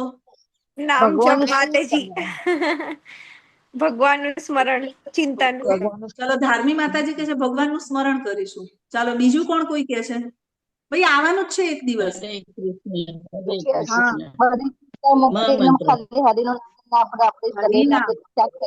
હરિનામ. અચ્છા, પણ જનરલી આવું થતું નથી. મૃત્યુ સમયે ભગવાન યાદ આવતા નથી. મૃત્યુ સમયે શું યાદ આવે? ઘર, દીકરો, દીકરી, અધૂરી ઈચ્છાઓ, સંપત્તિ. અરે, એવું એ જોયું છે કે ઘણા લોકો આખા જિંદગીમાં ના ખાધું હોય ને એવી ઈચ્છા કરે, બહુ બેટા લાપસી મૂકજે, ભાઈ શીરો બનાવજે ને, મારે તો ખીર ખાવાની ઈચ્છા થઈ છે. આવું એ આપણે જોયું છે, હે ને. અને પછી લાડુ શીરો લાપસી, અને આ જગતમાં વાપસી. છેલ્લે આ થાય, બરાબર. તો ભાઈ, મૃત્યુ સમયે શું કરવું જોઈએ? મૃત્યુશૈયા પર પડેલા વ્યક્તિએ શું કરવું જોઈએ? તો ભગવાન આ શ્લોકમાં સમજાવે છે, અંતકાલે ચ મામેવ સ્મરણ મુક્ત્વા કલેવરમ ય પ્રયાતિ સમદ્ભાવમ યાતિ નાસ્ત્યત્ર સંશયઃ. ભગવાન કે છે, અંતકાળે મારું, અંતકાળ એટલે કે મૃત્યુ સમયે જો તું મારું સ્મરણ કરીશ, મામ, ભગવાન અહીંયા કે છે મામ, જુઓ, મામ અનુસ્મર, મામેવ. કોનું સ્મરણ કરવાનું કે છે ભગવાન? જ્યોતિનું, બિંદુ સ્વરૂપ, પ્રકાશનું. શેનું સ્મરણ કરવાનું છે? મામ, મારું.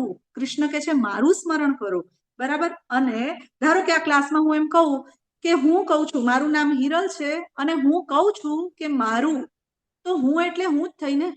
તોય ઘણા કહેશે કે કૃષ્ણએ ભગવદ્ ગીતા નથી બોલી. ભાઈ, કૃષ્ણની અંદર તો કાળ ઘૂસી ગયો હતો, બાબા ઘૂસી ગયા હતા, પરમાત્માએ ભગવદ્ ગીતા બોલી છે. હવે ભાઈ, એ કહેવાતા બાબાને કોઈ જગ્યાએ સોફા કે ખુરશી ના મળી તો કૃષ્ણમાં ઘૂસવું પડ્યું. એ કહેવાતા કાળ, બાબા, જે કઈ નામ આપો, એમને કોઈ જગ્યાએ ખુરશી, સોફા કઈ ના મળ્યું તો ભગવાન કૃષ્ણમાં ઘૂસી ગયા. અચ્છા, એ જો ભગવાન કૃષ્ણ કરતા મોટા હોય, મહાન હોય, તો ભાઈ કૃષ્ણને એવું કહે ને કે કૃષ્ણ થોડી વાર રથ ઉભો રાખતો અને તું ઘોડાને ઘાસ પાણી આપ, હું ત્યાં સુધી અર્જુનને ભગવદ્ ગીતાનું જ્ઞાન સંભળાવી દઉં. આવું કઈ કીધું છે? ભગવાન કૃષ્ણએ જ કીધી છે ભગવદ્ ગીતા.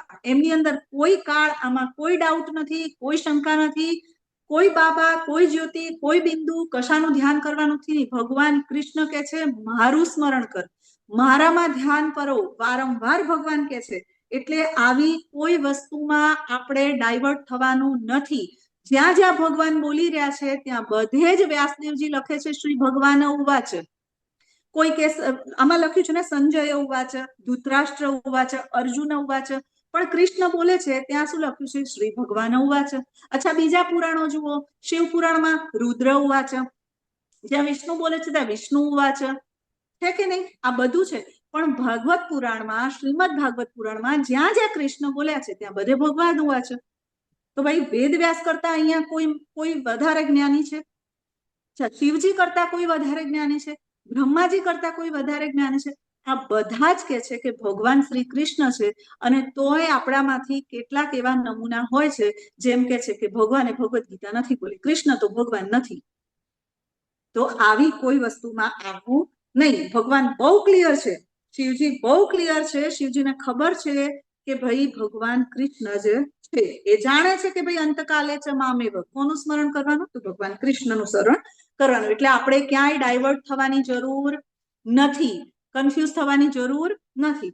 એક ઉદાહરણ, ભીષ્મદેવ, તમારી સામે ફોટો છે. ભીષ્મદેવ બાણશૈયા પર પડ્યા છે અને બાણશૈયા ઉપર જ્યારે પડેલા હોય છે ભીષ્મદેવ, આનું સરસ વર્ણન ભાગવતમમાં આપ્યું છે પહેલા સ્કંદની અંદર. તો જ્યારે ભીષ્મદેવ બાણશૈયા ઉપર પડ્યા છે, એમનું માથું નીચે નમી જાય છે. કૌરવો, પાંડવો અને ભગવાન કૃષ્ણ એમની સમક્ષ આવીને ઉભા રહે છે.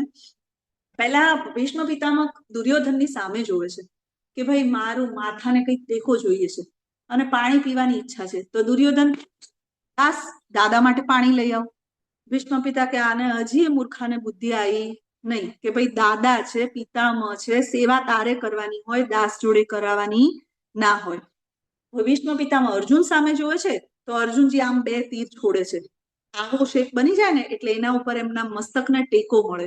તરત જ અર્જુનજી એમના મસ્તકને ટેકો આપે છે ને ત્રીજું તીર છોડીને અને ગંગાનું જળ, ગંગાજળ એટલે કે ગંગા ઉત્પન્ન કરે છે અને એ પ્રવાહ સીધો ભીષ્મ પિતામહના મુખમાં જાય. એવી રીતે ભીષ્મ પિતામહને પાણી આપે છે.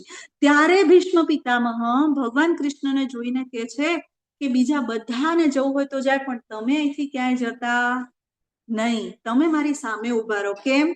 કારણ કે ભીષ્મ પિતામહને ખબર હતી અંતકાલે ચ મામેવ, ભાઈ અંત સમયે તમારું સ્મરણ કરીશ તો જ આ ફેરામાંથી ઉપર જઈશ, નહીં તો આ ચક્રોળમાં ઉપર નીચે ચાલશે.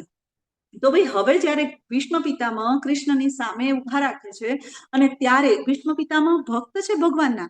આપણને બધાને એવું થાય ને કે ભીષ્મ પિતામહ તો સામેના પક્ષે હતા, કેવી રીતે ભક્ત હોઈ શકે માતાજી? થાય ને આપણને પ્રશ્ન. તો કેવી રીતે ખબર છે?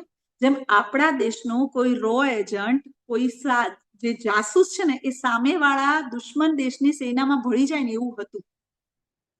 ભગવાનના જ ભક્ત હતા પણ એ કૌરવના પક્ષે હતા. આપણા એ ભગવાનના ભક્ત જ હતા પણ સામા પક્ષે જતા રહેતા. આ ક્યારે સમજાય? જ્યારે ભગવદ્ ગીતા વાંચીએ, પ્રભુપાદના ભાવાર્થ વાંચીએ, શ્રીમદ ભાગવતમ વાંચીએ, પણ આપણે શાસ્ત્રો વાંચ્યા નથી. એટલે આ બધી માથાકૂટ છે. તો ભીષ્મ પિતામહ ભગવાનના શુદ્ધ ભક્ત છે. ભગવાનના એટલા શુદ્ધ ભક્ત કે ભગવાનને એ વીર રસમાં હંમેશા જોવા માંગતા હતા. વીર રસમાં દરેક ભક્ત અલગ, કોઈ વાત્સલ્ય રસમાં જોવે કે મારો લાલો છે, કોઈ માધુર્ય રસમાં જોવે કે કૃષ્ણ તો મારા પ્રિયતમ છે, કોઈ દાસ્ય રસમાં જોવે કે ભાઈ હું તો ભગવાનનો દાસ છું. અચ્છા, કોઈ ભગવાન મારા સ્વામી છે, કોઈ મૈત્ર ભાવમાં જોવે, સખા રસમાં, અર્જુનની જેમ કે ભગવાન તો મારા સખા છે. એમ ભીષ્મ પિતામહ છે ને એ વીર રસમાં ભગવાનને જોવા માંગતા હતા. એમને એના દર્શનના આસ્વાદન કરવું હતું. તો જ્યારે યુદ્ધ ભૂમિ ઉપર ઉપરા ઉપરી અર્જુનજી ઉપર ભીષ્મ પિતામહ બાણ તાકી રહ્યા હતા ને ભીષ્મજી, ત્યારે ભગવાનને ગુસ્સો આવી ગયો. જ્યારે કોઈ ભક્ત પર પ્રહાર થાય છે ને ત્યારે ભગવાન સહન કરતા નથી. ભગવાન શું કર્યું? સિંહની ગર્જના કરીને નીચે કૂદ્યા, બાજુમાંથી તૂટેલા રથનું પૈડું લીધું અને ભીષ્મ પિતામહ પર આક્રમણ કરવા માટે ધસી પડ્યા. અર્જુન કૂદી જાય છે, ભગવાનના પગ પકડી લે છે. કેશવ, તમે તો નિશસ્ત્ર રહેવાનું વચન લીધું છે, તમારું વચન તૂટી જશે. ભગવાન કે વચન તમારા માટે છે, મને તો કોઈ વચન, કોઈ શ્રાપ કશું જ લાગતું નથી. નમામિ કર્મણિ લિંપાંતિ, મને કોઈ કર્મ લાગતું નથી, મને કોઈ બંધન નથી, એ તારા માટે છે બધું. પણ મારા ભક્તને જો કોઈ હેરાન કરશે તો હું એને છોડીશ નહીં. વૈષ્ણવ અપરાધનું કોઈ સોલ્યુશન નથી. આગળ આપણે જોઈશું કે કોઈ ભક્ત ઉપર ક્યારે પ્રહાર થાય છે તો ભગવાન સહન કરતા નથી. ભગવાન પોતાના વચનો તોડી દે છે, હા, પણ ભક્તનું વચન પૂરું કરવા માટે ભગવાન હંમેશા તત્પર છે. ભક્તે કોઈ વચન આપ્યું હોય તો ભગવાન ક્યારેય એને તૂટવા દેતા નથી. અચ્છા, તો અર્જુનજીને બચાવવા માટે ભગવાન કૂદી પડે છે અને જેવા ભગવાન પોતાના શસ્ત્ર રથ સાથે સામે આવે છે ને એટલે ભીષ્મ પિતામહ શું કરે છે ખબર છે? હથિયાર નાખી દે છે અને ભગવાન સામે 2 હાથ જોડીને, આ તો મારો પ્લાન હતો, મારે તમને આ તો જોવું હતું, તમે છે ને એમ કહી દો કે હું શસ્ત્ર નહીં ઉપાડું. મેં ધાર્યું છે કે મારે તમને શસ્ત્ર ઉપડાવીને મારે તમારા દર્શન કરવા છે. તો ભગવાને શું કર્યું? એક સાથે બે કામ. એક ભક્તની રક્ષા કરી અને બીજા ભક્તની ઈચ્છા પૂર્તિ કરી. કઈ ઈચ્છા પૂર્તિ કરી? બોલો. ભગવાનનું પૈડું જ કરવાનું હતું. શસ્ત્ર લેવાનું. ભગવાનને વીર રસમાં દર્શન કરવા હતા, વીર રસનું આસ્વાદન. તો ભગવાને બંને ભક્તોની ઈચ્છાની પૂર્તિ કરી, એક ભક્તની રક્ષા કરી. તો ભગવાન હંમેશા પોતાના ભક્તોની રક્ષા કરે છે, પોતાના ભક્તોની ઈચ્છા પણ પૂરી કરે છે. ભગવાન અહીંયા આગળ શું કહે છે ખબર છે? કે ભગવાન ભીષ્મ પિતામહ જયારે સ્તુતિ કરે છે ને, ભાગવતમની અંદર ભગવાનની સ્તુતિ કરે છે. ભક્તોની સ્તુતિ ખૂબ પાવરફુલ હોય છે. ભગવાનની સ્તુતિ કરે જ્યારે ભક્તો, ત્યારે એ સ્તુતિ આપણે વારંવાર ગાવી જોઈએ. અને ભક્તોની આવી સ્તુતિ વારંવાર ગાવાથી ભગવાન ખૂબ પ્રસન્ન થાય છે. જ્યારે આપણે ભક્તો દ્વારા બોલાયેલી સ્તુતિ, કુંતી મહારાણીની સ્તુતિ, ભીષ્મદેવની સ્તુતિ, ધ્રુવ મહારાજની સ્તુતિ, પ્રહલાદ મહારાજની સ્તુતિ, ગોપી ગીત, આ બધું જયારે આપણે કરીએ છીએ ને, ત્યારે ભગવાન અત્યંત પ્રસન્ન થાય છે. એટલે ભગવાન શું કહે છે ખબર છે? ભીષ્મ પિતામહ વર્ણન કરે છે કે તમે જયારે રથનું પૈડું લઈને મારી સામે ધસી આવો છો, ત્યારે ધૂળની ડમરીઓ જે ઉડે છે, એમાં તમારા ઘુંઘરાળા વાળ જે છે એમાં ગોલ્ડન કલરની ઝાય પડે છે, અને તમારા આ શરીર પર જે પરસેવાના જે ટીપા છે એ મોતીની જેમ ચમકે છે. આટલું સરસ વર્ણન ભગવાનનું કરી રહ્યા છે ભીષ્મ પિતામહ. તો ભીષ્મ પિતામહ જ્યારે ભગવાનની સામે શૈયા પર પડ્યા છે, ભીષ્મ પિતાના હાથમાં ભગવાનનો હાથ છે, અને ભીષ્મ પિતામહ સુંદર મજાની ભગવાનની સ્તુતિ એટલે કે પ્રાર્થના કરી રહ્યા છે. અને આને કહેવાય આઈડિયલ મૃત્યુ. મૃત્યુ કેવું હોવું જોઈએ એ આપણને ભીષ્મ પિતામહ શીખવાડે છે. અચ્છા, મૃત્યુ વિશે આપણે જયારે વાત કરી રહ્યા છીએ ત્યારે એક બીજી વસ્તુ, કે એક પ્રસંગ યાદ છે ને, કે પાંડવો જયારે વનમાં હતા, પછી પાણી ભરવા માટે જાય છે, અને ત્યાં 4 પાંડવો, કોણ કોણ? ભીમ, અર્જુન, નકુલ અને સહદેવ, આ લોકો ત્યાં અચેત થઈ જાય છે. અને યક્ષ પ્રગટ થાય છે, અને યુધિષ્ઠિર મહારાજ આવે છે, અને યક્ષ કહે છે કે તારા ભાઈઓને સજીવન કરવા હોય તો મારા પ્રશ્નોના જવાબ આપ. આ યાદ છે ને? આ પ્રસંગ યાદ છે ને? અચ્છા, તો શું પ્રશ્ન હતો? હરી બોલ. તો યુધિષ્ઠિરનો પ્રશ્ન, યુધિષ્ઠિરને યક્ષનો પ્રશ્ન હતો કે ભાઈ આ દુનિયામાં સૌથી મોટું આશ્ચર્ય કયું? તો યુધિષ્ઠિર મહારાજ જવાબ આપે છે કે આપણી સામે, આપણી નજર સમક્ષ, આપણી આસપાસ રોજ લાખો લોકો મૃત્યુ પામે છે, અને તોય હું એમ વિચારું છું કે મારે હજી વાર છે. આ સૌથી મોટું આશ્ચર્ય. કોરોનામાં રોજ લોકો જતા રહ્યા, અને તોય આપણે તો વિચારતા હતા ના ના હજી માર તો વાર છે. ખબર નથી કેમ ભાઈ તમે એક્સપાયરી ડેટ લખાઈને આવ્યા છો, કે પછી ભગવાને લેટર આપ્યો છે from this date two this date? ના, લેટર નથી, એક્સપાયરી ડેટ નથી, અને તોય આપણે એવું વિચારે છે મારે તો હજી વાર છે. ભક્તિ કરો. અલે ભાઈ ભક્તિ અત્યારથી હોય, કરીશું ઘડપણમાં, મારે તો હજી વાર છે. કોણે કીધું? હાલ હમણાં એટેક આવીને હાલ જતા રહેશો? ભાઈ કઈ વાર નથી. તો આ સૌથી મોટું આશ્ચર્ય છે. એટલે કે આપણે મૃત્યુને સ્વીકારતા નથી. મૃત્યુ એટલે ભગવાન શું કહે છે કે જ્યારે કોઈ વ્યક્તિ આ વસ્તુને સ્વીકારતો નથી, જ્યારે કોઈ વ્યક્તિ ભગવાનને મૃત્યુ સમયે યાદ નથી કરતો અને બીજી કોઈ વસ્તુ યાદ કરે છે, તો શું થાય છે? ભાઈ કૃષ્ણ સિવાય બીજી વસ્તુને આપણે યાદ કરીએ તો શું થાય? તો કે ભગવાન કહે છે યમ યમ વાપી સ્મરણ ભાવમ ત્યજન્ત્યંતે કલેવરમ તમ તમે વેતી કૌંતેય સદા તદ ભાવ ભાવિતઃ. એટલે કે જે સમયે, મૃત્યુ સમયે જે વસ્તુ, જે ભાવનું તમે સ્મરણ કરશો એવા શરીરને તમે પ્રાપ્ત કરશો. યાદ કરો, આપણે આ ભરત મહારાજની કથા લીધી હતી ને, મારું હરણ અને પછી હરણ થઈ ગયું ને. તો જે ભાવ મૃત્યુ સમયે તમારો હશે એ જ ભાવ તમે એ જ યોનિને પ્રાપ્ત કરશો. તો આ આપણે હંમેશા યાદ રાખવાનું છે કે ભાઈ મૃત્યુ સમયે શું યાદ કરવું જોઈએ. આને હંમેશા ચિંતનમાં રાખો કે કાલે મૃત્યુ આવે તો મને ખબર હોવી જોઈએ મારે હરે કૃષ્ણ કૃષ્ણ કૃષ્ણ હરે હરે, હરે રામ રામ રામ હરે હરે. આ બોલતા બોલતા જ મારે આ જીવનમાંથી આ શરીર છોડવાનું છે. બરાબર. તો આપણને કોઈ વ્યક્તિ મરતા હોય, આખું જીવન લીડર બનવું છે, નેતા બનવું છે, આવો ભાવ હોય, પણ કર્મો નેતા બનવાના નથી. મનુષ્ય યોની પ્રાપ્ત થાય એવા કર્મો નથી. તો ભગવાન લીડર બનાવશે, પણ કોનો? શેરીનો કૂતરો બનાવી દેશે, હે ને? લીડર બન, તારા પાછળ બીજા 10 હશે, કોઈ આવે એટલે ચાલુ પડી જશે, જય હો ભાવ ભાવ ભાવ ચાલુ થઈ જશે. અચ્છા, કોઈને તરવામાં મજા આવે છે તો બીજા જન્મમાં માછલી, કોઈને ગંદુ ખાવામાં મજા આવે છે તો ભાઈ ડુક્કર. ભગવાનનું સોફ્ટવેર બહુ પાવરફુલ છે. 84 લાખ યોનિઓ છે, વેકેન્સીમાં 84 લાખ વેકેન્સી છે. જેવી ઈચ્છા એવી યોની, ફટાફટ, જરાય વાર લાગશે નહીં. તો પછી અહીંયા આને સમજવા માટે આપણે એક અજામિલની કથા, મોટા ભાગના ભાગવતમના અજામિલની કથા ખૂબ સરસ રીતે સમજાવવામાં આવે છે. ભગવદ્ ગીતા પણ આપણને પ્રભુપાદ એના તાત્પર્ય સાથે સમજાવે છે કે એમાંથી આપણે શું સમજવાનું છે. કથા સાંભળવાની તો મજા આવે, પણ કથામાંથી મોરલ શું, સમજવાનું શું, એ કોઈ સમજાવતું નથી. તો ભાઈ અજામિલ કરીને એક બ્રાહ્મણ હતો, 25 વર્ષ સુધી ગુરુકુળમાં અભ્યાસ કર્યો, બ્રહ્મ સંન્યાસ આશ્રમ, વર્ણની નું પાલન કરતો હતો. અહીંયા જયારે વર્ણની વાત આવે ત્યારે ફરીથી તમને કહી દઉં, જાતિ કે જ્ઞાતિની વાત નથી. વર્ણ એટલે ગુણ અને કર્મ અને સ્વભાવ પ્રમાણેની વ્યવસ્થા, એટલે વર્ણ. બરાબર છે? તો ભાઈ બ્રાહ્મણ કુટુંબમાં હતો, 25 વર્ષ ગુરુકુળમાં રહ્યો, પછી એના લગ્ન થયા, સુંદર પત્ની હતી, આધ્યાત્મિક જીવન જીવી રહ્યા હતા, માતા પિતાની સેવા કરતા હતા અને ખૂબ સરસ જીવન જીવી રહ્યા હતા. હવે અહીંયા થયું એવું કે એક દિવસ અજામિલ જંગલમાં ફૂલ લેવા માટે ગયો, ભગવાનની પૂજા કરવા. ત્યાં આગળ એ જંગલમાં જાય છે ત્યારે એક ગણિકા, ગણિકા એટલે કે વેશ્યા, એક સુંદર ગણિકા ને એક શૂદ્ર પુરુષ, જો ફરીથી શૂદ્ર એટલે જ્ઞાતિ નહીં, પણ જે આવી સ્ત્રી સાથે આવા કાર્ય કરે એને શૂદ્ર જ કહેવાય. બરાબર? તો એ ત્યાં આગળ કામ કલાપોમાં વ્યસ્ત હતો. અજામિલની નજર પડે છે એટલે એનું જ્ઞાન એને યાદ કરાવે છે કે આવું મારે જોવાય નહીં, આવું મારે જોવાય નહીં. પણ તોય પેલું કહેવાય ને, ક્યાંક પૂર્વજન્મના પાપ કર્મો પણ હતા, એટલે એને એમ થયું કે મને ખબર છે કે આ જોવાય નહીં, પણ જોયા પછી મને એવું ખબર છે કે હું એ નહીં વિચારું, મને જોવા તો દે. એ જોઈ લે છે અને પછી જોયા પછી પેલી સાયકલ ચાલુ થાય છે. કઈ સાયકલ? 2.62 અને 2.63, યાદ છે?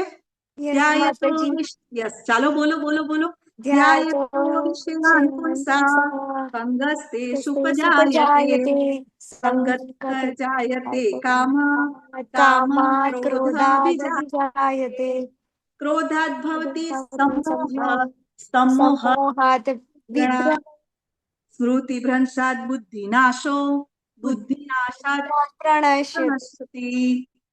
એટલે કે હવે એને જોઈ લીધું, જોયા પછી ઘરે જતા જતા એના મનમાં વિચારો આવવાના ચાલુ થઈ ગયા. કેટલી સુંદર સ્ત્રી હતી, આવી સુંદરને એ પુરુષ ના ભોગવવો જોઈએ, એને તો હું ભોગવું તો જ સારું છે. ઘરે જતા જતા એના મન પર એ વિચારો એટલા બધા હાવી થઈ ગયા કે ઘરે જઈને એણે એની પત્નીને કીધું કે તું કામ કરતા ખૂબ થાકી જાય છે, હું તારા માટે એક કામવાળી લઈ આવું. પત્ની કે ના ના સ્વામી, તમે તો મારા પતિ છો, તમારી સેવા કરવામાં મને શેનો થાક લાગે? નાના કે તને ખબર ના પડે, તું તો ખૂબ થાકી જાય છે, ચાલ હું તારા માટે કામવાળી લઈ આવું. જાય છે, પેલી ગણિકાને જઈને કહે છે કે ચાલ મારી સાથે. ગણિકા હસે છે કે તમે તો બ્રાહ્મણ છો, હું ગણિકા છું, મારી પાસે કેમ આવ્યા છો? તમને શોભતું નથી? તો કે તને મેં કીધું ને ચાલ, તો કે તમે મને નહીં રાખી શકો, મારે તો રોજ 100 સોના મોર જોઈશે, રોજ માંસ ખાવા જોઈશે, તમે આ નહીં કરી શકો. પણ પેલું કહેવાય ને, વાસના તો અંધ હોય, વાસનાનો અગ્નિ તો ભભૂકે એટલે બધું જ ખાખ કરી નાખે. એને લઈને ઘરે આવે છે, પત્ની એની સાથે ઝઘડો કરે છે તો પત્નીને ખૂબ મારીને કાઢી મૂકે છે. માતા પિતા દુઃખી થઈને જતા રહે છે, આખા ગામમાં બધે ચર્ચા થઈ જાય છે ને બધા જ લોકો એની પાસેથી સંબંધ તોડી દે છે. જે સીધું આવતું હતું, આધ્યાત્મિક પ્રવૃત્તિથી જે દાન દક્ષિણા આવતી હતી, બધું બંધ. પણ ગણિકા તો રોજની 100 સોના મોર લેવાની જ. ધીમે ધીમે ચોરી કરતો થયો, ડાકા ડાલતો થયો, અને પછી તો એવું થયું કે ખૂન પણ કરી નાખ્યા, કારણ કે ભાઈ ગણિકાની વાસનામાં મગ્ન થઈ ગયો હતો. હવે થયું એવું કે આમ કરતા કરતા એ ગણિકાને 9 પુત્રો થયા.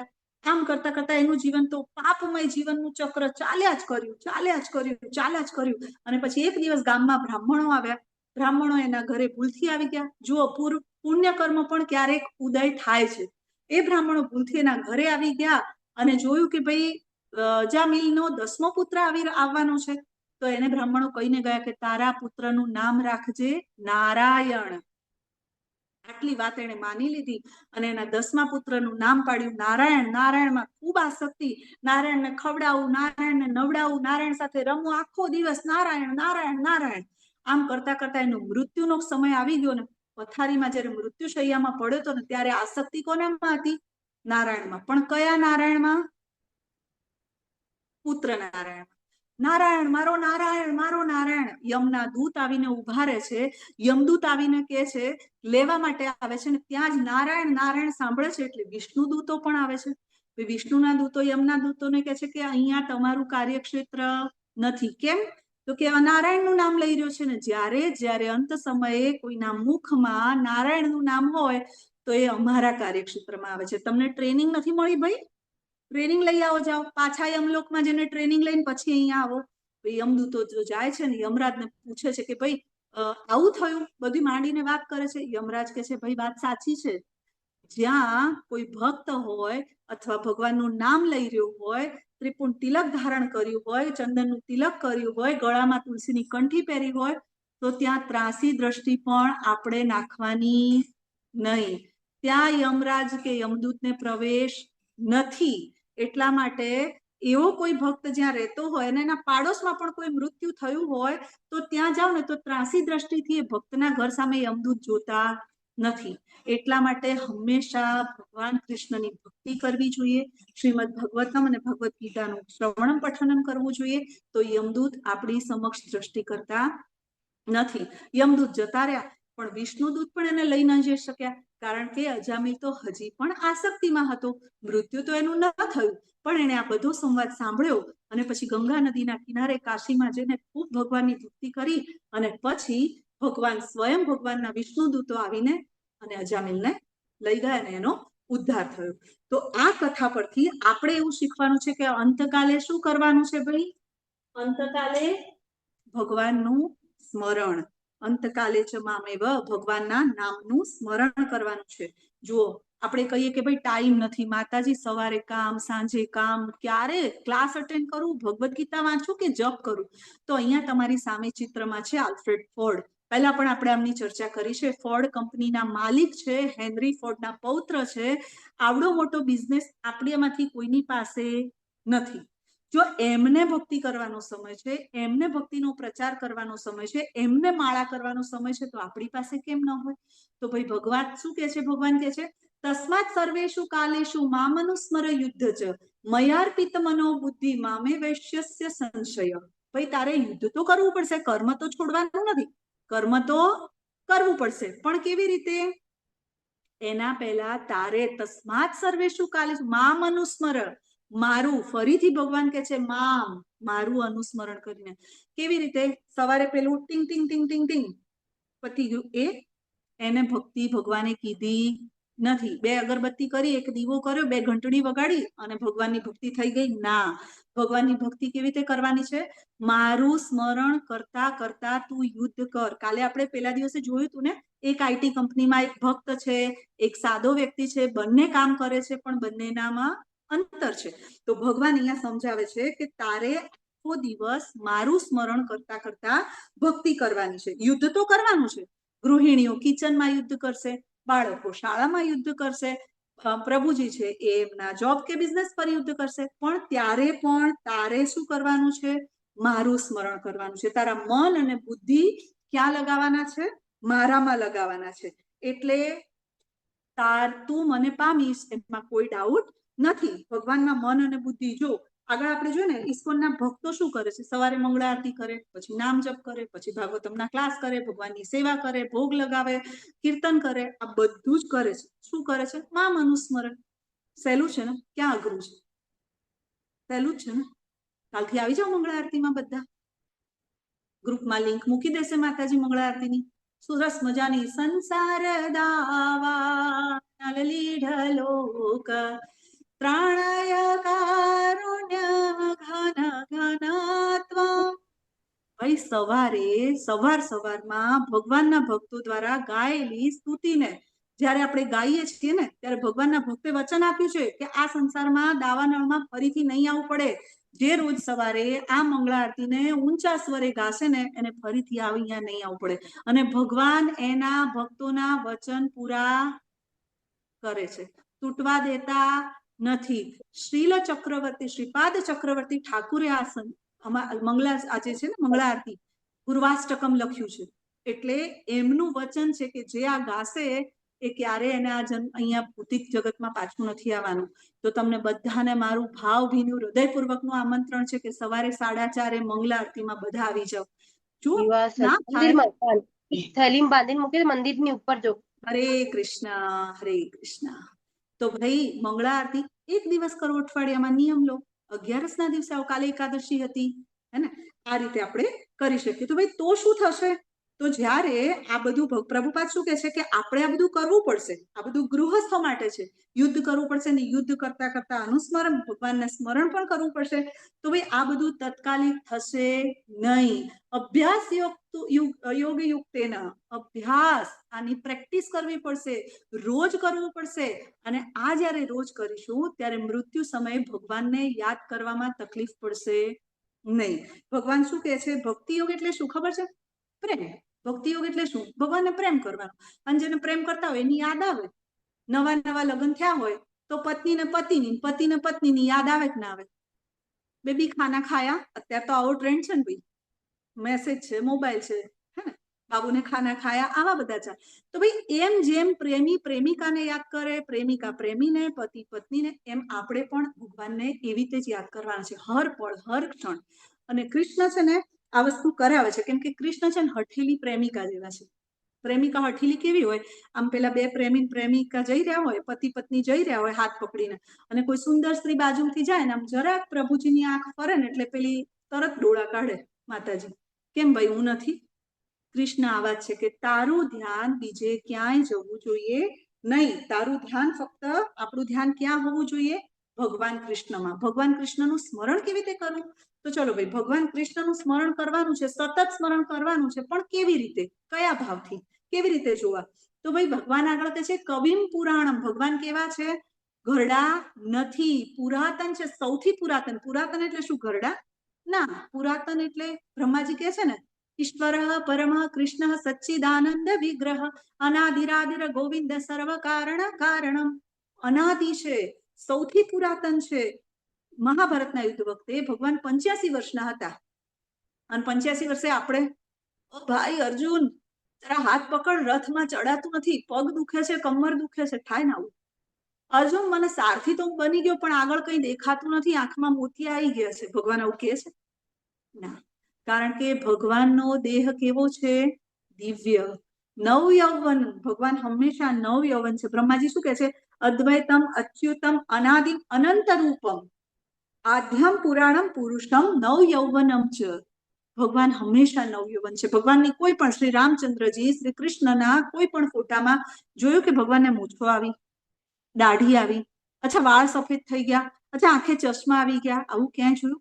ભગવાન હંમેશા, ભગવાનનો દેહ દિવ્ય છે. ભગવાનનો દેહ આપણા જેવો પંચમહાભૂતનો નથી. તો અને ભગવાન લઘુતા લઘુ, એકદમ કેવા લઘુ છે. કેવા લઘુ? તો કઈ ભાઈ ભગવાન છે ને, તો તમને બધાને ખબર છે આપણા આત્માની સાઈઝ શું છે? બોલો, આત્માની સાઈઝ કેવડી છે?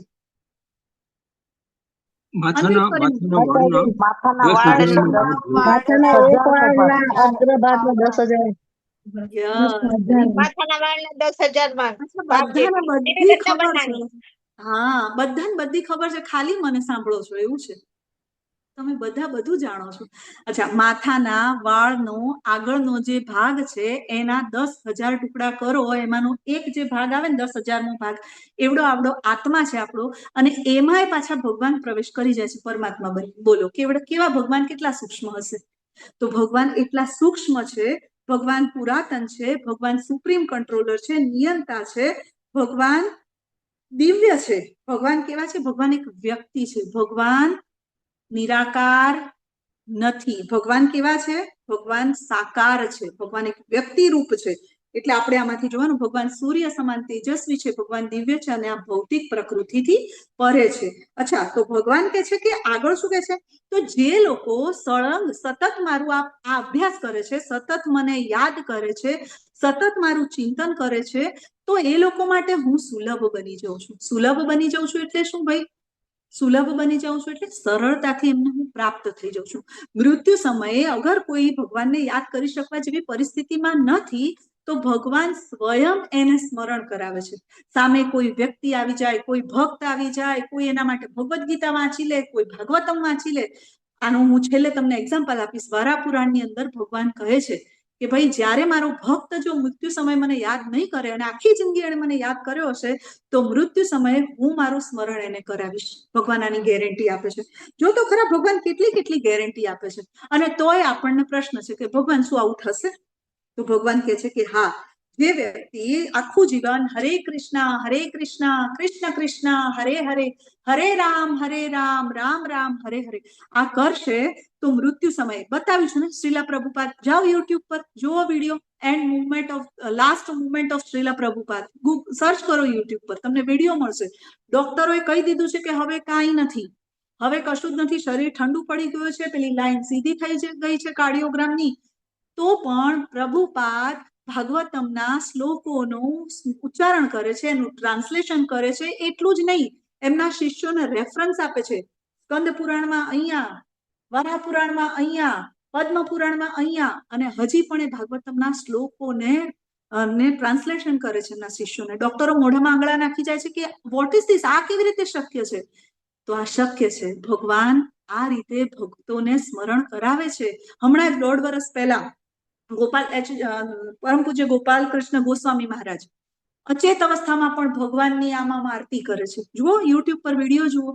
પૂરો શાસ્ત્રો તો આપણે વાંચતા નથી ને, શાસ્ત્રો વાંચવા નથી, પણ વિડીયો સોશિયલ મીડિયામાં યુટ્યુબ પર જો આ બધાના વિડીયો છે. તો ભગવાન આવા અઢળક ઉદાહરણો ગૌડીય વૈષ્ણવ પરંપરામાં છે કે જે ભગવાનના અંત સમયે ભગવાન એમને એમનું સ્મરણ કરાવે છે.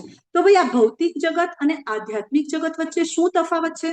તો ભાઈ ભૌતિક જગત જે છે ને એનો ક્યારેય નાશ થતો નથી. આપણે બ્રહ્માજીનું જીવન જોયું હતું ને, બ્રહ્માજીનું જીવન, બ્રહ્માજીનું આયુષ્ય જોયું હતું ને. તો ભાઈ આખી સૃષ્ટિનો જ્યારે બ્રહ્માજીનું આયુષ્ય પૂરું થાય ને, ત્યારે બધા બ્રહ્માંડો મહાવિષ્ણુમાં સમાઈ જાય છે. બધું જ નાશ, મહાપ્રલય થઈ જાય છે. છતાં પણ એક ધામ એવું છે જે શાશ્વત રહે છે. ભગવાન શું કે છે? મામુપેત્ય પુનર્જન્મ દુઃખાલયમ શાશ્વતમ. ના, ભગવાન શું કે છે? ભાઈ મારું જે જગત છે ને તમારા દુઃખાલયમ જેવું નથી. ભગવાન આને દુઃખાલયમ કે છે. કોને? આ ભૌતિક જગતને. પણ આપણને તો અહીંયા મજા છે ભાઈ, નથી જવું, અહીંયા જ રહેવું છે. ભાઈ પુસ્તકાલયમાં પુસ્તક હોય, ભોજનાલયમાં ભોજન હોય, ઔષધાલયમાં ઔષધ હોય, અને આપણે દુઃખાલયમાં સુખ શોધીએ છીએ. ક્યાંથી મળે? હા કે ના? ભૌતિક જગતની અંદર ભોજનાલયમાં જાઓ તો ભોજન મળે કે ના મળે? પુસ્તકાલયમાં પુસ્તક હોય કે ના હોય? અને આ દુઃખાલયમ છે ને એમાં આપણે સુખ શોધીએ છીએ. મળવાનું છે? ભગવાન કે છે આ દુઃખાલયમ છે, અહીંયા જ રહેવું છે. ક્યાં સુધી રહીશ? આવી જા ને બેટા, હું તારી રાહ જોઉં છું. ભગવાન કે છે કે તું અહીંયા આવી જા. ભગવાન પણ કે છે કે આ દુઃખાલયમાં તારી જગ્યા નથી. ભગવાન આપણને, જેમ આપણે ભગવાનને યાદ કરીએ છીએ ને, ભગવાન આપણને યાદ કરે છે. ભગવાન પણ આપણા વિરહમાં છે. એટલે આપણે બધાએ અહીંયાથી જવા માટે પ્રયત્ન કરવાનો છે. આપણે બધાએ અહીંયાથી જવું જોઈએ. આગળ ભગવાન શું કે છે કે ભાઈ આ બ્રહ્મ ભુવન ના લોકા પુનરાવર્તિનો અર્જુન મામુપેત્ય તું કૌંતેય પુનર્જન્મ ન વિદ્યતિ. અર્જુન પૂછે છે આ દુઃખાલયમાં તકલીફ છે તો સ્વર્ગમાં જતો રહું તો ભગવાન કે બેટા ત્યાં યાદ છે, આ ભૌતિક જગતમાં બ્રહ્માના લોકથી લઈને પાતાળ સુધી બધે જ જન્મ મરણનું ચક્ર ચાલે છે. જન્મ મૃત્યુ જરા વ્યાધિ છે. બ્રહ્માજી નું મૃત્યુ છે, ઇન્દ્રનું એ મૃત્યુ છે, દેવી દેવતાઓનું એ મૃત્યુ છે. ખાલી એક જ લોક એવું છે કે ભાઈ જ્યાં આ જન્મ મૃત્યુ નથી. તો ભાઈ આગળના શ્લોકમાં ભગવાન શું કહે છે ખબર છે? એટલે ભગવાન આપણને કહે છે કે મારા લોકમાં આવી જાઓ. એટલે ભગવાન સમજાવે છે કે આ બધા જ ભૌતિક જગતની અંદર બ્રહ્મલોકથી લઈને બધે જ આ છે, પણ એક લોક એવું છે જે શાશ્વત છે, જે અવ્યક્ત છે, આપણને દેખાતું નથી પરંતુ છે. હવા દેખાતી નથી પણ છે.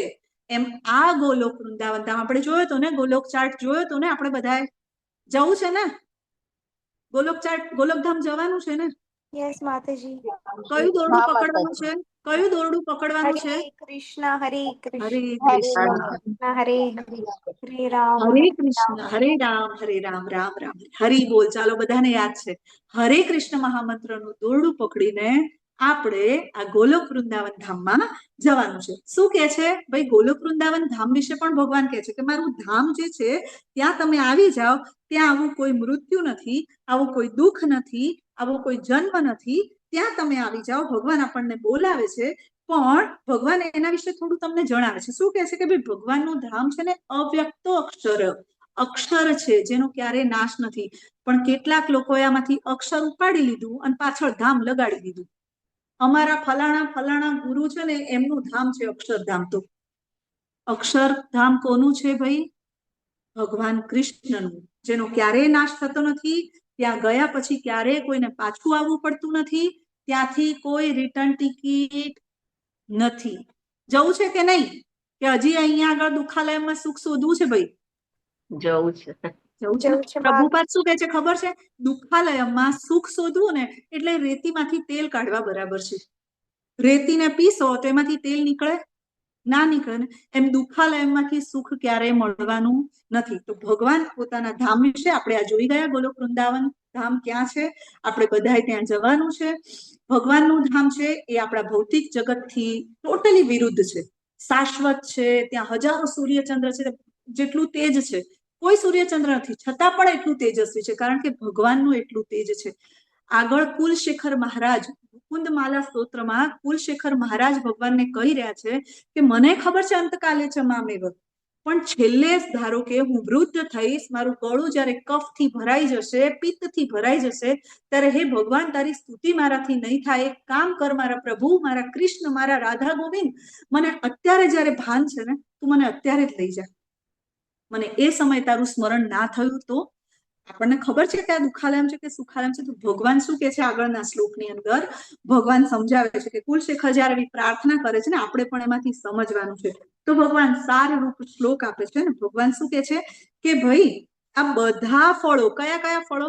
યજ્ઞ કરવાથી જે ફળ મળે, વેદો વાંચવાથી જે ફળ મળે, તપ કરવાથી જે ફળ મળે, આ બધા ફળોને તું ઓળંગી જઈશ. ક્યારે? જ્યારે તું સાચો યોગી, યોગી પરમ લખ્યું છે ને, યોગી પરમ, આ બધા ફળોને તું ઓળંગી જઈશ. ક્યારે? જ્યારે તું સાચો યોગી. હવે મને કહો, સાચો યોગી કોને કહેવાય? બોલો બોલો બોલો બોલો બોલો. જે ભગવાનના શ્રદ્ધા રાખે છે, ચિંતન કરે છે. ક્યાં કીધું છે? સાચા યોગીની વ્યાખ્યા ક્યાં આપે છે ભગવાન? યોગી નામ અપી સર્વેષાં મદ્ગતિરંતરાત્મા, અધ્યાય 5 અધ્યાયમાં યોગી નામ અપી હરી બોલ ધાર્મી માતાજી. યોગી નામ અપી સર્વેષામ. કેવા યોગી બનવાનું છે? પ્રેમપૂર્વક, ભક્તિપૂર્વક સતત ભગવાનનું સ્મરણ કરનાર, આવો યોગી બનવાનું છે. શ્રદ્ધાથી, જેને ભગવાનમાં અતૂટ વિશ્વાસ હોય, હે ને, અનન્ય ભક્તિ કરે છે ભગવાનની, એવા યોગી બનવાનું છે. અને એવો યોગી જો તું બની જઈશ તો નિશ્ચિતપણે ભગવાન ગેરંટી આપે છે, ભગવાન વારંવાર ખાતરી આપે છે, તો અવશ્ય તું મને અને મારા ધામને પ્રાપ્ત કરીશ. જો ભગવાનમાં, ભગવાનના નામમાં અને ભગવાનના ધામમાં કોઈ ભેદ નથી, બધું એક જ છે. ભગવાન કે ને મને પામીશ તોય ગોલોક વૃંદાવન ધામ, ભગવાન કે ને કે તું મારા ધામને પામીશ તોય ગોલોક વૃંદાવન ધામ. તો ભગવાન અહીંયા આપણને આ વસ્તુ અંતે સમજાવે છે કે ભાઈ તું શું કર? તો કે મારી ભક્તિ કર. કેવી ભક્તિ કર? અનન્ય ભક્તિ કર, શ્રદ્ધાપૂર્વક ભક્તિ કર. રાઈટ? તો આમ ભગવાન વારંવાર આપણને કહે છે, બધે જ આવું ક્લિયર કરે છે કે મને ભજ, મારી ભક્તિ કર. કેટલાક લોકો ભગવદ્ ગીતાના જ્ઞાનમાં પોતાનું જ્ઞાન, જે કહેવાય ને કે સ્વાર્થ નાખે છે, છેડછાડ કરે છે અને ભગવદ્ ગીતાના અર્થનો અનર્થ કરી દે છે. એવા તત્વોથી હંમેશા દૂર રહેવું, આવા ધોતારાઓથી પ્રભુપાદ કહે છે હંમેશા દૂર રહેવું. એટલે જીવનની સૌથી મોટી પરીક્ષા કઈ? મૃત્યુ. અને મૃત્યુ સમયે એ પરીક્ષાનો સિલેબસ આજે તમને બધાને પ્રભુપાદ આપી રહ્યા છે. કયો સિલેબસ? ભગવદ્ ગીતાના 700 શ્લોક. આના 12 એક ક્વેશ્ચન પૂછાશે નહીં, મારી ગેરંટી, એમ કે છે પ્રભુપાદ. બરાબર?